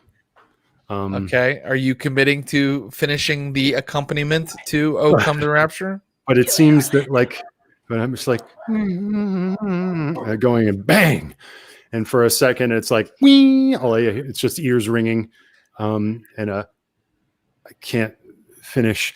But I hear what she said, and as I turn to see her go, and it's just like tears from both eyes. Like, I cannot save them. I've already failed them all, and yeah, I think he just keeps going. He just keeps stalling away. You tried, Geraldine, but the madness is too. It's taken hold. You succeeded at your role, and now what I will tell you is that the thing moves toward the window, and you suddenly hear it kind of call and responding to your violin. When you go, it's like it's like piping out of the top of its head, and it's kind of like, its eyeballs are kind of like taking you in, and now it's like moving toward the door. It moves out of the window and toward the door. Orlando, do you continue to play? I mean, I'm insane. I'm the door gets crushed open by the bulk of the thing. It stands 13 feet tall. It's kind of been like squatting to be inside that human-sized building. It comes out on its like tripod of legs. Its wings unfold and change color as it like kind of toots along to the tune that you are making. It is sort of throwing in notes that kind of perfectly merge with the notes that you are playing. Orlando, what would you like to do now? You are still playing. It seems to be communicating with you. I think you have a friend. Wilma and Geraldine, yes, you're watching this. The thing is not making aggressive action against Orlando yet. It is kind of like it seems like it's talking to him. Have I reached the rooftop yet? I will allow both Geraldine and Wilma to have reached a rooftop. Don't worry about climb rolls. You found a safe way to do it. And so, yes, you are there, Wilma. I would like to. Yes, this is the eve of the Civil War, is it not? And It this is. is a city, and perhaps cannons were in use, and perhaps there's a cannon atop one of these roofs. It could happen. To be clear, you're asking if there is a cannon on top of this roof. Maybe I can find one. Make a luck roll, an extreme luck roll. So That doesn't seem fair. I think it seems very fair. What does an extreme luck Okay. go entail? Yes. That would be about 8-ish. I have a 38. 1/5 of your luck. 1/5. Oh Lord. Okay, of 38, I don't know. It's somewhere more than 7. So 30 would be 6. Yeah. This is I think it's 8. Let's say 8. Right. So 72. No cannon. No cannon. There's no cannon on top of this. But man, hey, you shot your shot, and I appreciate it. Geraldine, what would you like to do? Okay, so we're observing this From about 20 feet up. I think that while my gun went off earlier, betraying that it was not actually loaded, now I am loading it, and my hands are shaking because if it comes down to it, I got to shoot this creature, and so yeah, I'm loading this gun very slowly. Okay. The creature is going to approach Orlando and be like, almost like within touching distance. Like they are right beside each other now. Orlando, you see it's full big. Like Alien 3. Exactly. It's big, like rubbery gray bulk, sort of like kind of pulsates near you. It's huge pineapple like abdomen, sort of like respirating in an odd way. This is another chance for you to take an action, Orlando. What would you like to do? I try to, if we're playing together, I am try kind of like shifting the music away from anything remotely aggressive, and maybe an onlooker would suddenly hear now there's a tune to what Orlando's playing. He's trying to guide it to some sense of like harmony, a chord, sense. There's some musical harmony that he's attempting to communicate, to bring it back from the caterwauling, discordant madness that it's piping out of its breath stalks. Make a craft music roll. He's fighting with music. He is. Got it. Oh, come on. Is it a fail? It is.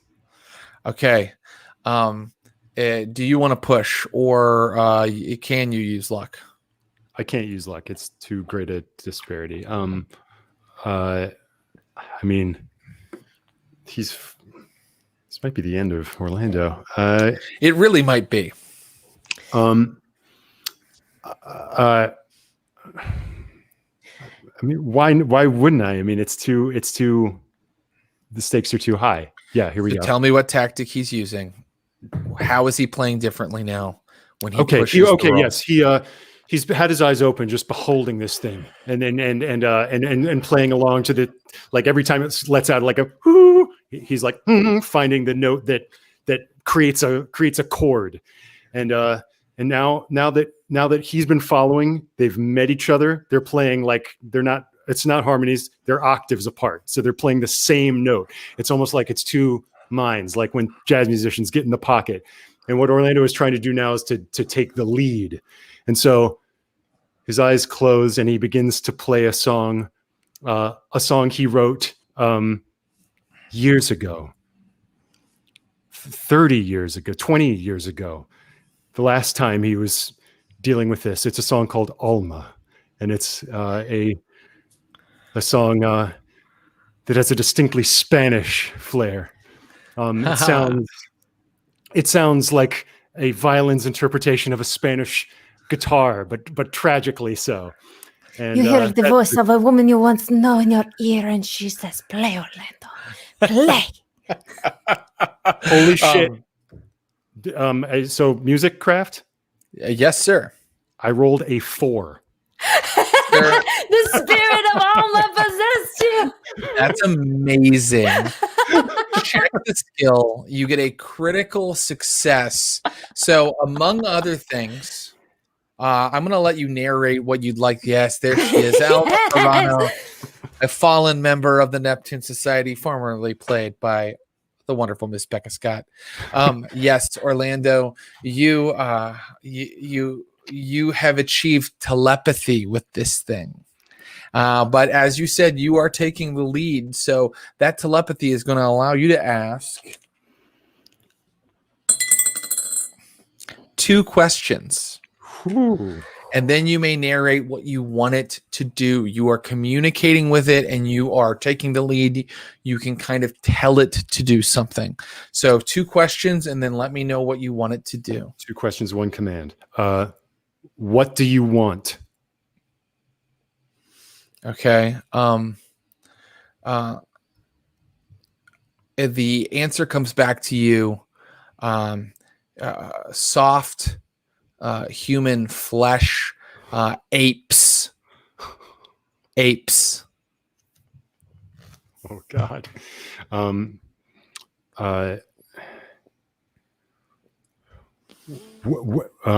When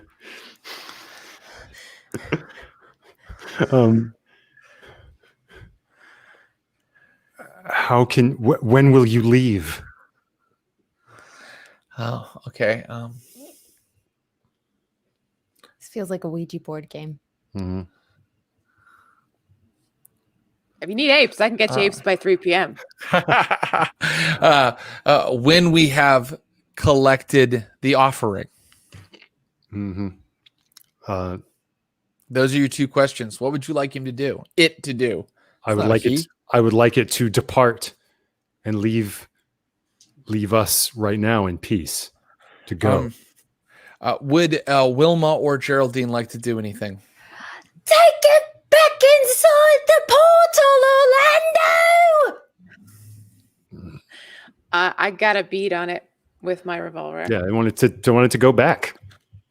It turns away from Orlando. Geraldine, would you like to fire? If it moves, it's moving away from Orlando. As long as it's moving back toward the building and not out into the city.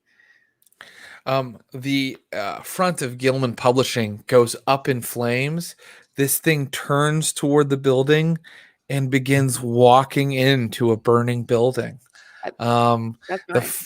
The whole front edifice turns into sort of a towering, billowing inferno.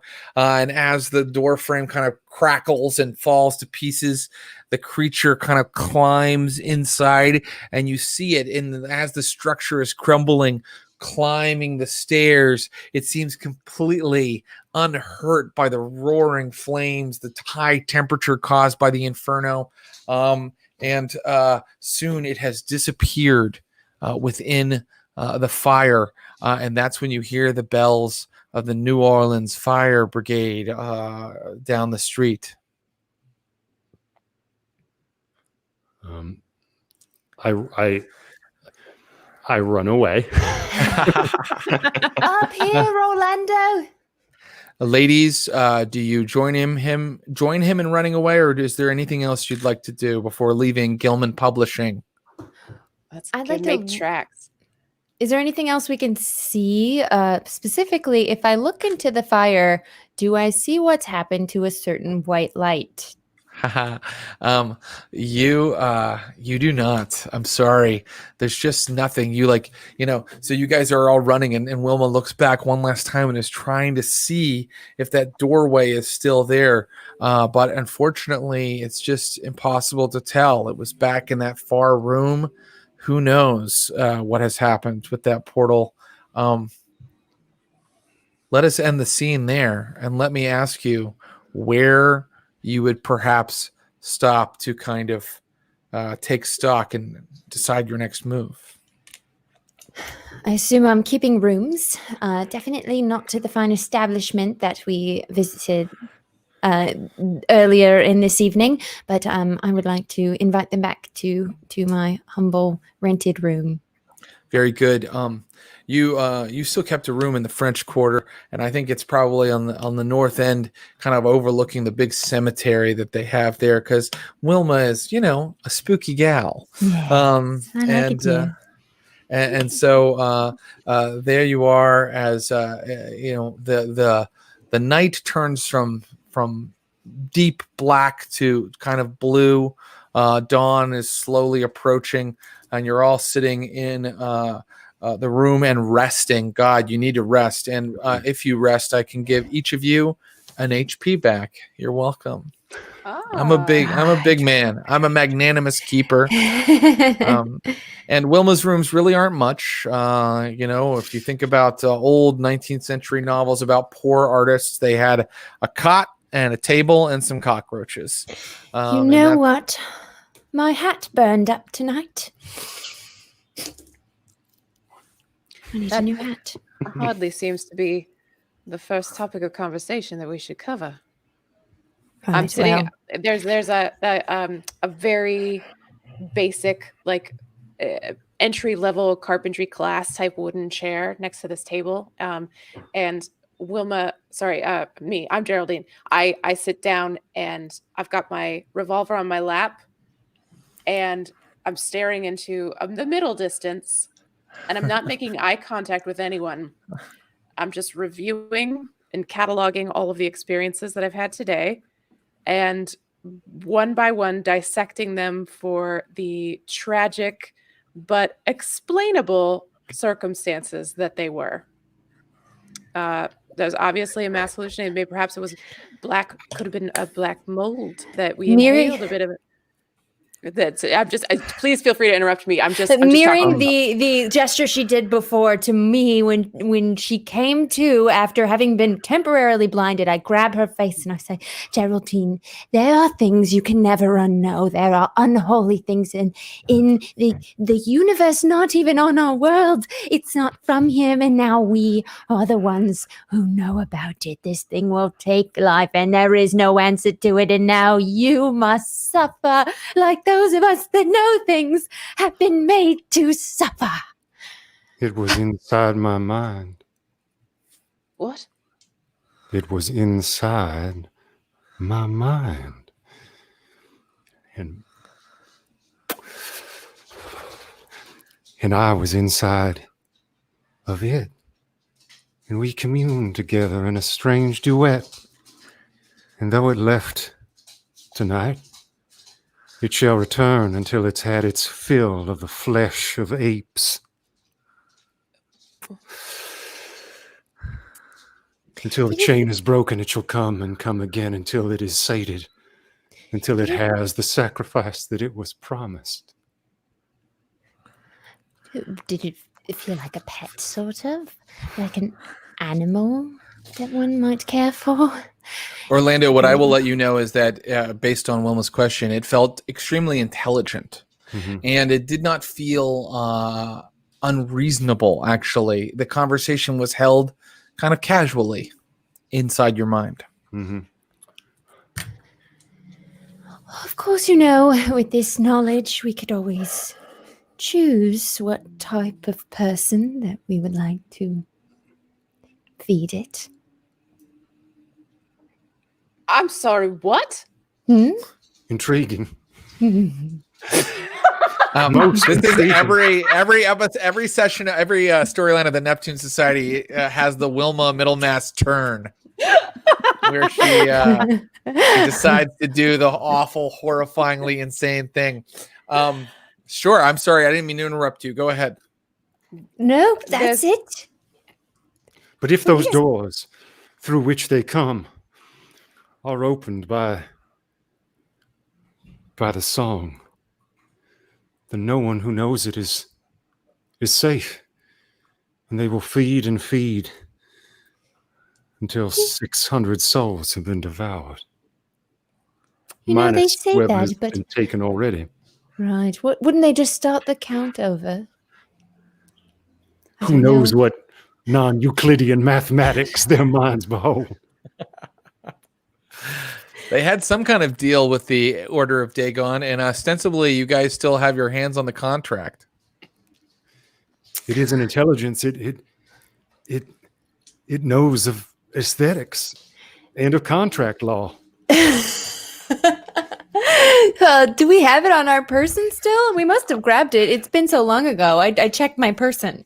Yeah, you do. Whoever opened that drawer inside the office, so, that was in front of Hosea Gilman, found it. And, it's brown, yellowing sheaths of paper, handwritten contract of the 19th century. And it lays it out, and it's kind of creepy. It reminds you of like old contracts that they would say witches would make with the devil, and it does lay out that the Esoteric Order of Dagon promises to offer up 600 willing souls who will call the old ones of their own volition, and their flesh shall be taken by the old ones onward into the great white space, and in return the old ones shall offer forth a Shoggoth to do the bidding of the Order of Dagon. It is now whether or this might have just been a coffee for the Dagonites, for the Gilman folk, but they had it all laid out there in pen. Have I heard the word Shoggoth before or read it in any of? Hey, what a great question! You at one point read the Pnakotic manuscripts, so why don't we use the Pnakotic manuscripts? Its reference ability. Yes, give me a roll, and the Pnakotic manuscripts would have had something about Shoggoths on a roll of 25 or less. Oh.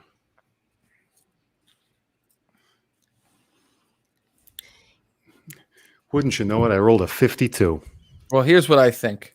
I think that you piece together the following. I'm not going to give you a really useful clue, but I'm going to tell you something that you remember from reading the Pnakotic manuscripts all those years ago, which is that the old ones, the first life forms to come to this planet from the stars, had slaves that they called Shoggoths. That were like these huge protoplasmic entities that did their bidding, but eventually the Shoggoths rebelled against them.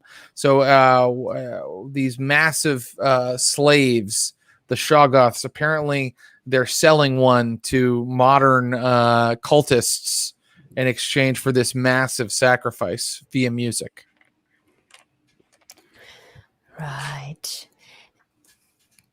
Perhaps it's this portal or window that you, Geraldine, have stepped into that is the means by which they must take the souls. And perhaps if we were able to disable it in some way, we could, stop this contract. Also, if the memory of that song were blotted from the earth, for it seems to me that is the method by which the doors are opened in a way where the opener beckons them of their own free will. Right. You've been saying that many times, and I blocked it out because of your insanity, but now I'm hearing it. I stand up abruptly in the middle of this conversation. I haven't actually beheld the contract, and all of the discussions about it go over my head anyway, and I am still fixated on the middle distance, and I brush my skirts, I smooth them down, and I say, it has just occurred to me that there is no reason for me to continue in my association with either of you. If Foster Stevens appears to be deceased, then I will report back to Charles Cormier, and my work here is done. I don't need to be exposed to any more of any of these ramblings or this madness. Good day. And I start for the door. I grab her by the shoulders.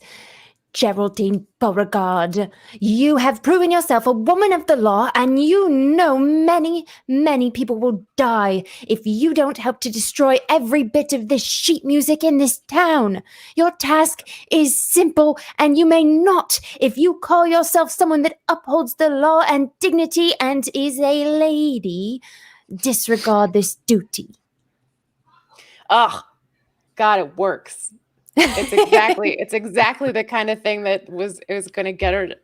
So I straighten my shoulders and I throw my head back and I say, I will, of course, report all of these kinds of activities to the proper authorities, but there's 600 souls, 600 willing souls to be traded for whatever this is. That's a massacre, Miss Middlemass. A massacre in this town. Exactly. It's why we are the only ones who must stop it. Because if you consider your point of view at the beginning of this evening, you will realize no one that has not seen what you have seen will ever believe you.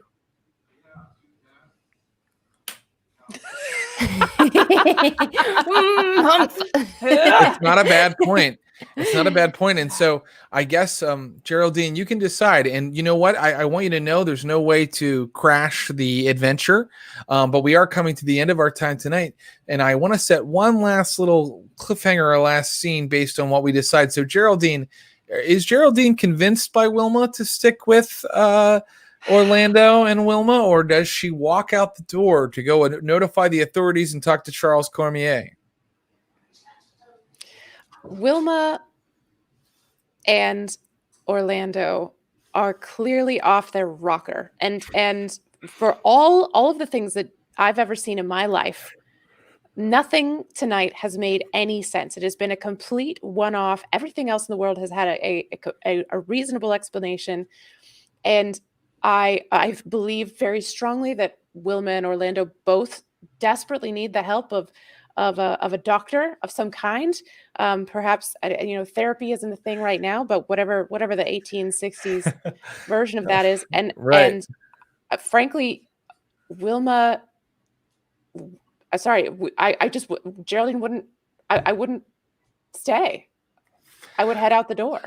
I love your commitment to your character and your choice. And so I would like to set one final scene with you, Miss Beauregard. I'm going to, if it's okay with the other two, unless they have any kind of, I don't want to shut down your actions, but I want to follow Geraldine as she walks out the door. Is that okay? Oh yeah, I just want to say she'll be back. And then I hand him his violin and I say, play anything else. Geraldine, eventually you find yourselves in the offices of Charles Cormier, the impresario of the French opera. And he's like, well, were you successful? I believe I have ascertained that your quarry, Mr. Foster Stevens, has perished. God damn. Drink, was it? Something like that. Well, you and I need to go over the details. Make sure that I am guarded against any sort of fault in this matter. But the show must go on. And luckily, well, I have a plan B. Mr. Alvaro, how is that tuxedo fitting on you, sir? And your friend Edwin Alvaro comes, Orlando's friend, not your friend, Miss Beauregard, comes out and he's trying to fit into a tuxedo. If Orlando could see him now, his hair's been kind of slightly changed, perhaps cut to look more like Foster Stevens's hair. And he's like, it fits well, sir. Why, don't worry. Come tonight, 200 people will be treated to a concert of "Oh Come the Rapture." And that's where we'll end for tonight. No!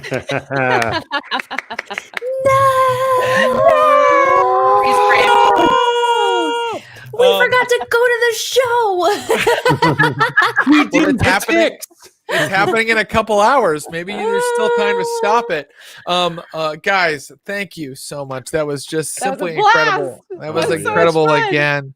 Kate Welch as Geraldine Beauregard, Ross Bryant as Orlando Robicheaux, and Becca Scott as Wilma Middlemass.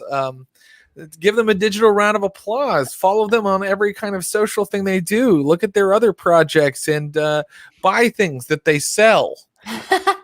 Just our souls. We got to earn a living somehow, and they are consummate entertainers. Guys, you're welcome to hang out, or you can split. I am going to, hey, Will Pottorff, who does our incredible art, who did that incredible old one illustrations. Nice. Well done, Awesome. players. There we Amazing. go. Very disgusting. Oh yeah, so good. Yes. You guys were so awesome tonight. Thank you again. I'm going to answer Jared, some. incredible as always. Thanks for having us. Oh, Mwah. stop it! I suck. That was a big scary monster you stupid. gave I was us. a dummy idiot. I don't know. We are going to hang out for a little bit longer. I am and talk to the chat. Y'all are welcome to stay. If you got to split, I can say goodbye. Why don't I? Yeah. Okay. Thank you, Kate. Thank you. We'll see you later. And she'll be back next week for part 3, the final part of the Pnakotic Sonata. So be sure to tune in for that. Let me rattle off some of this end of show business and let people get any kind of questions ready. But it looks like Becca and Ross are here. If you guys, you can't get rid of us. You have to make us go. No, please stay. Please stay. Oh man, wasn't Kate great? Oh, She's fantastic. incredible. She's fantastic. You know, a lot of people would be like, my character stays because I'm supposed to for the adventure to happen. But like, that was a good scene. I really loved that scene where she walked out. Okay. Well, and Ross continuing to play violin because he was like, really, I'd like to be successful, but no, he wouldn't stop playing. Vampires. These are my little shout outs. Vampires of Pittsburgh is back tomorrow on its new day, 6 p.m. Pacific. That's going to be, Ross, you'll be there for that one. Boy, you guys don't even know what I have planned. It's going to be it's going to destroy the whole show. Okay. Those are the kind of storylines I like to run. And then you just see if you can pick up the pieces. Coven continues on Tuesday at 7 p.m. with a new storyline. I'm really excited about this one. It's based on one of my favorite movies, loosely based. And we will return next Saturday with the final installment of the Pnakotic Sonata, our Neptune Society storyline with these 3 incredible players. Please spread the word on Twitter and Twitch. Follow us on Twitch and on Reddit. We're on there and all. What am I? I'm rambling. We're on all of the stuff. So please follow us on there. We have a Discord. That would be a great place for you to go because I'll be there on Wednesday talking about prepping our role-playing games. My personal opinion of how to do that. Okay. So 7 p.m. Wednesday is when you can find me there. And we have a Facebook group. I'll do the credits at the end. Does anybody have any questions or comments for us? I'll answer one I saw. Yeah. Yes, I did my own makeup in the time between our pre-call, make sure we got all the tech, and Gerald's little intro. Jared, I had forgotten to give myself a scar. And I was like, whoops. Can confirm. Yeah. Her own makeup and quickly. Very impressive.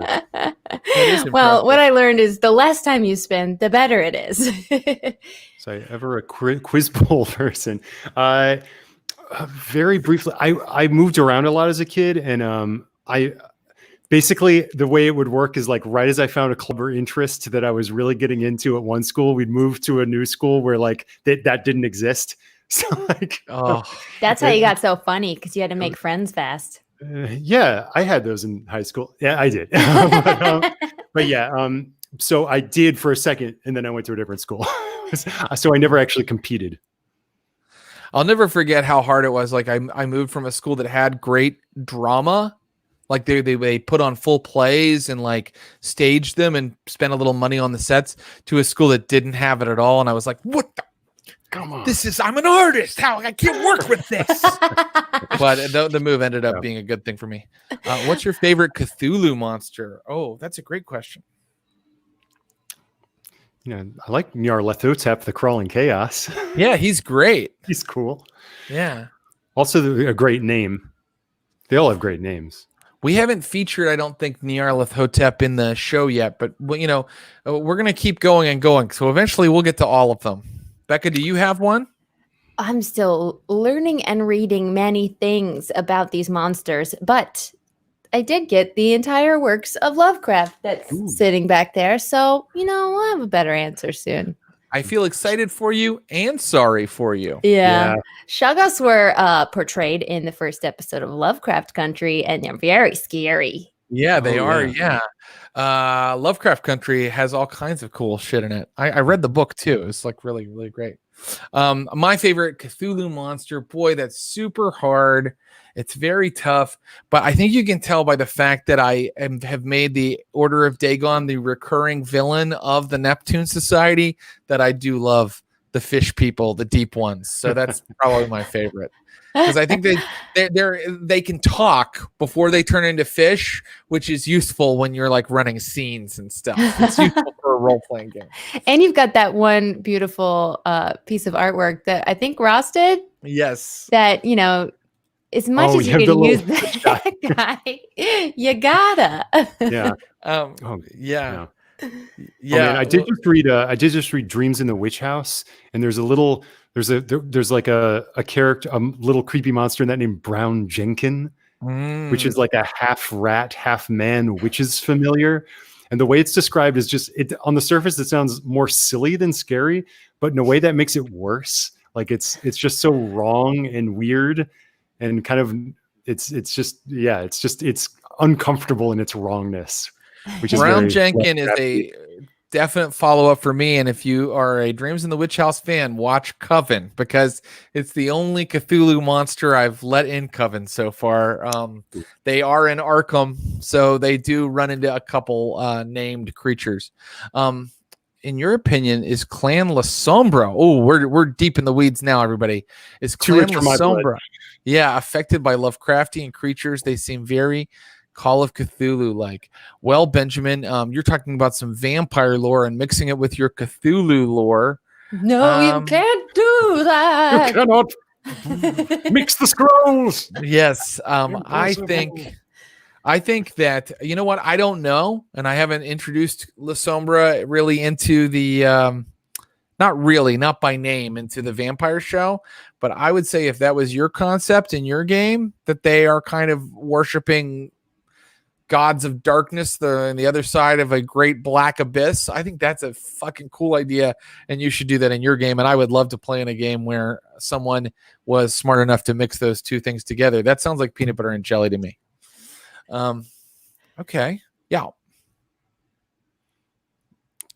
Oh my God. That's some real classic improv pimping. Probably not, but actually, I don't. This is maybe a niche. I mean, I could. This is a niche plug, but Thomas and I are in this improvised Shakespeare show, and we performed I know about it. Los Angeles at this theater called the Largo, which is a great, cool theater. And that theater, the Largo, is doing a series of live from Largo streams. People are doing socially distant shows there after being well tested up. And Improvised Shakespeare is going to do one next week that should get put out in the weeks to come. So if you're jonesing for people talking Shakespeare style, we'll have an actual show online soon. But that's the best news. Ideas for how to jazz up the recap are a great instinct, Krasmalax. So people should send us those, and I will.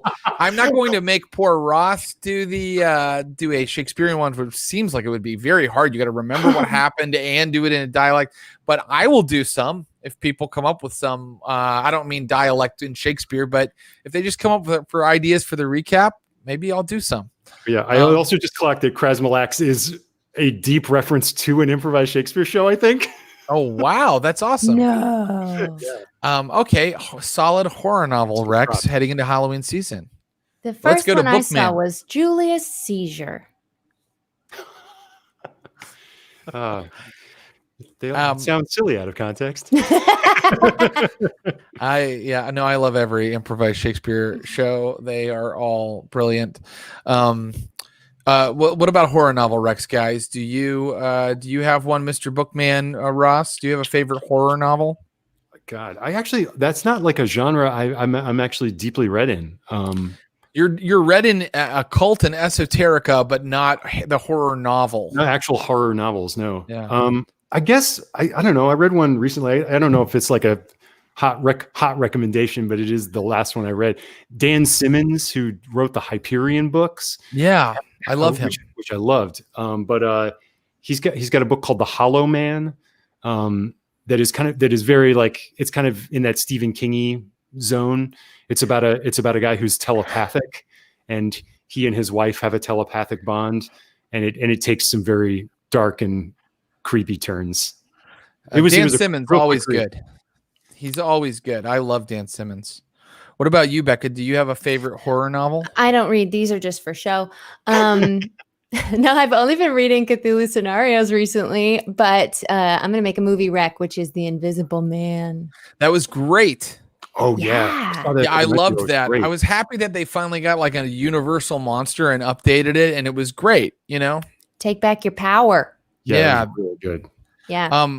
I'll give a horror novel rec really quickly. My favorite horror novel of all time is The Haunting of Hill House by Shirley Jackson. And it's so good. I had trouble with the show because the show is very different. It is trying to do something different.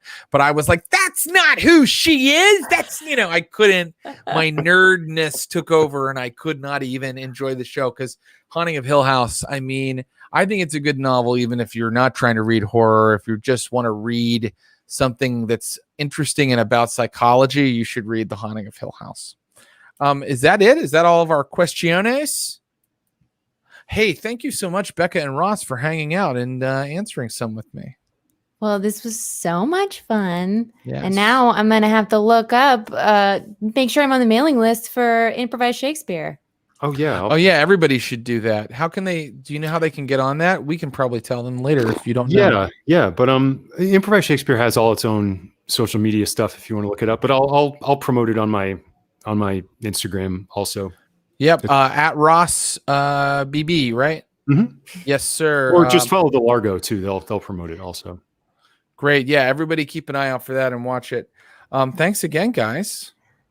Thank you. I just have to say that Krasmalax is Blaine Swin's character, who is a weird mutant guy who ate through his own butt. It's Shakespearean. It was just Shakespeare. He was like a weirdo homunculus in the Caliban mold. I just want to say something really quickly about the Improvised Shakespeare Company, which is that I went to the Globe Theater 2 years ago, and I saw them do a production of Romeo and Juliet where they had changed it to be more like, I'm a DJ, Dad. You know what I mean? Like Romeo was like that. And Krasmalax eating through his own butt gives way more respect to the bard than that production at the Globe Theater did. Thank you, Jared. Thank you. Okay. Thank you again, Becca and Ross. They'll be back next week. We can chat with them some more. Thank you. Love you guys. See you soon. I'm just going to give our credits. Theme music for the Neptune Society is by Warbird. You can find more of Warbird's music at soundcloud.com/Warbird. The music you heard tonight is solos for violin and piano by Lazaros Constantine. He was a real composer who lived way back in the day. That's an old recording of his, and it was suitably creepy for us to use as our strange melody for the Neptune Society storyline. Our title card and endgame artwork come to us from Will Pottorff and our very own Ross Bryant. WillPottorff.com, POTTORFF.com, and at RossBB, as I mentioned on Instagram. Thank you so much to my producers, Clinton Trucks, my secret keeper, and Brian Baldinger, who makes sure that the train not runs on time, just runs, like actually goes from one stage to another. Thank you guys so much for helping me out. Our social media manager, Megan Arch, who has brilliantly assisted us in making sure we have subscribers and emotes for the subscribers, and that we are actually a Twitch channel. Without her, we would not be. So thank you to her.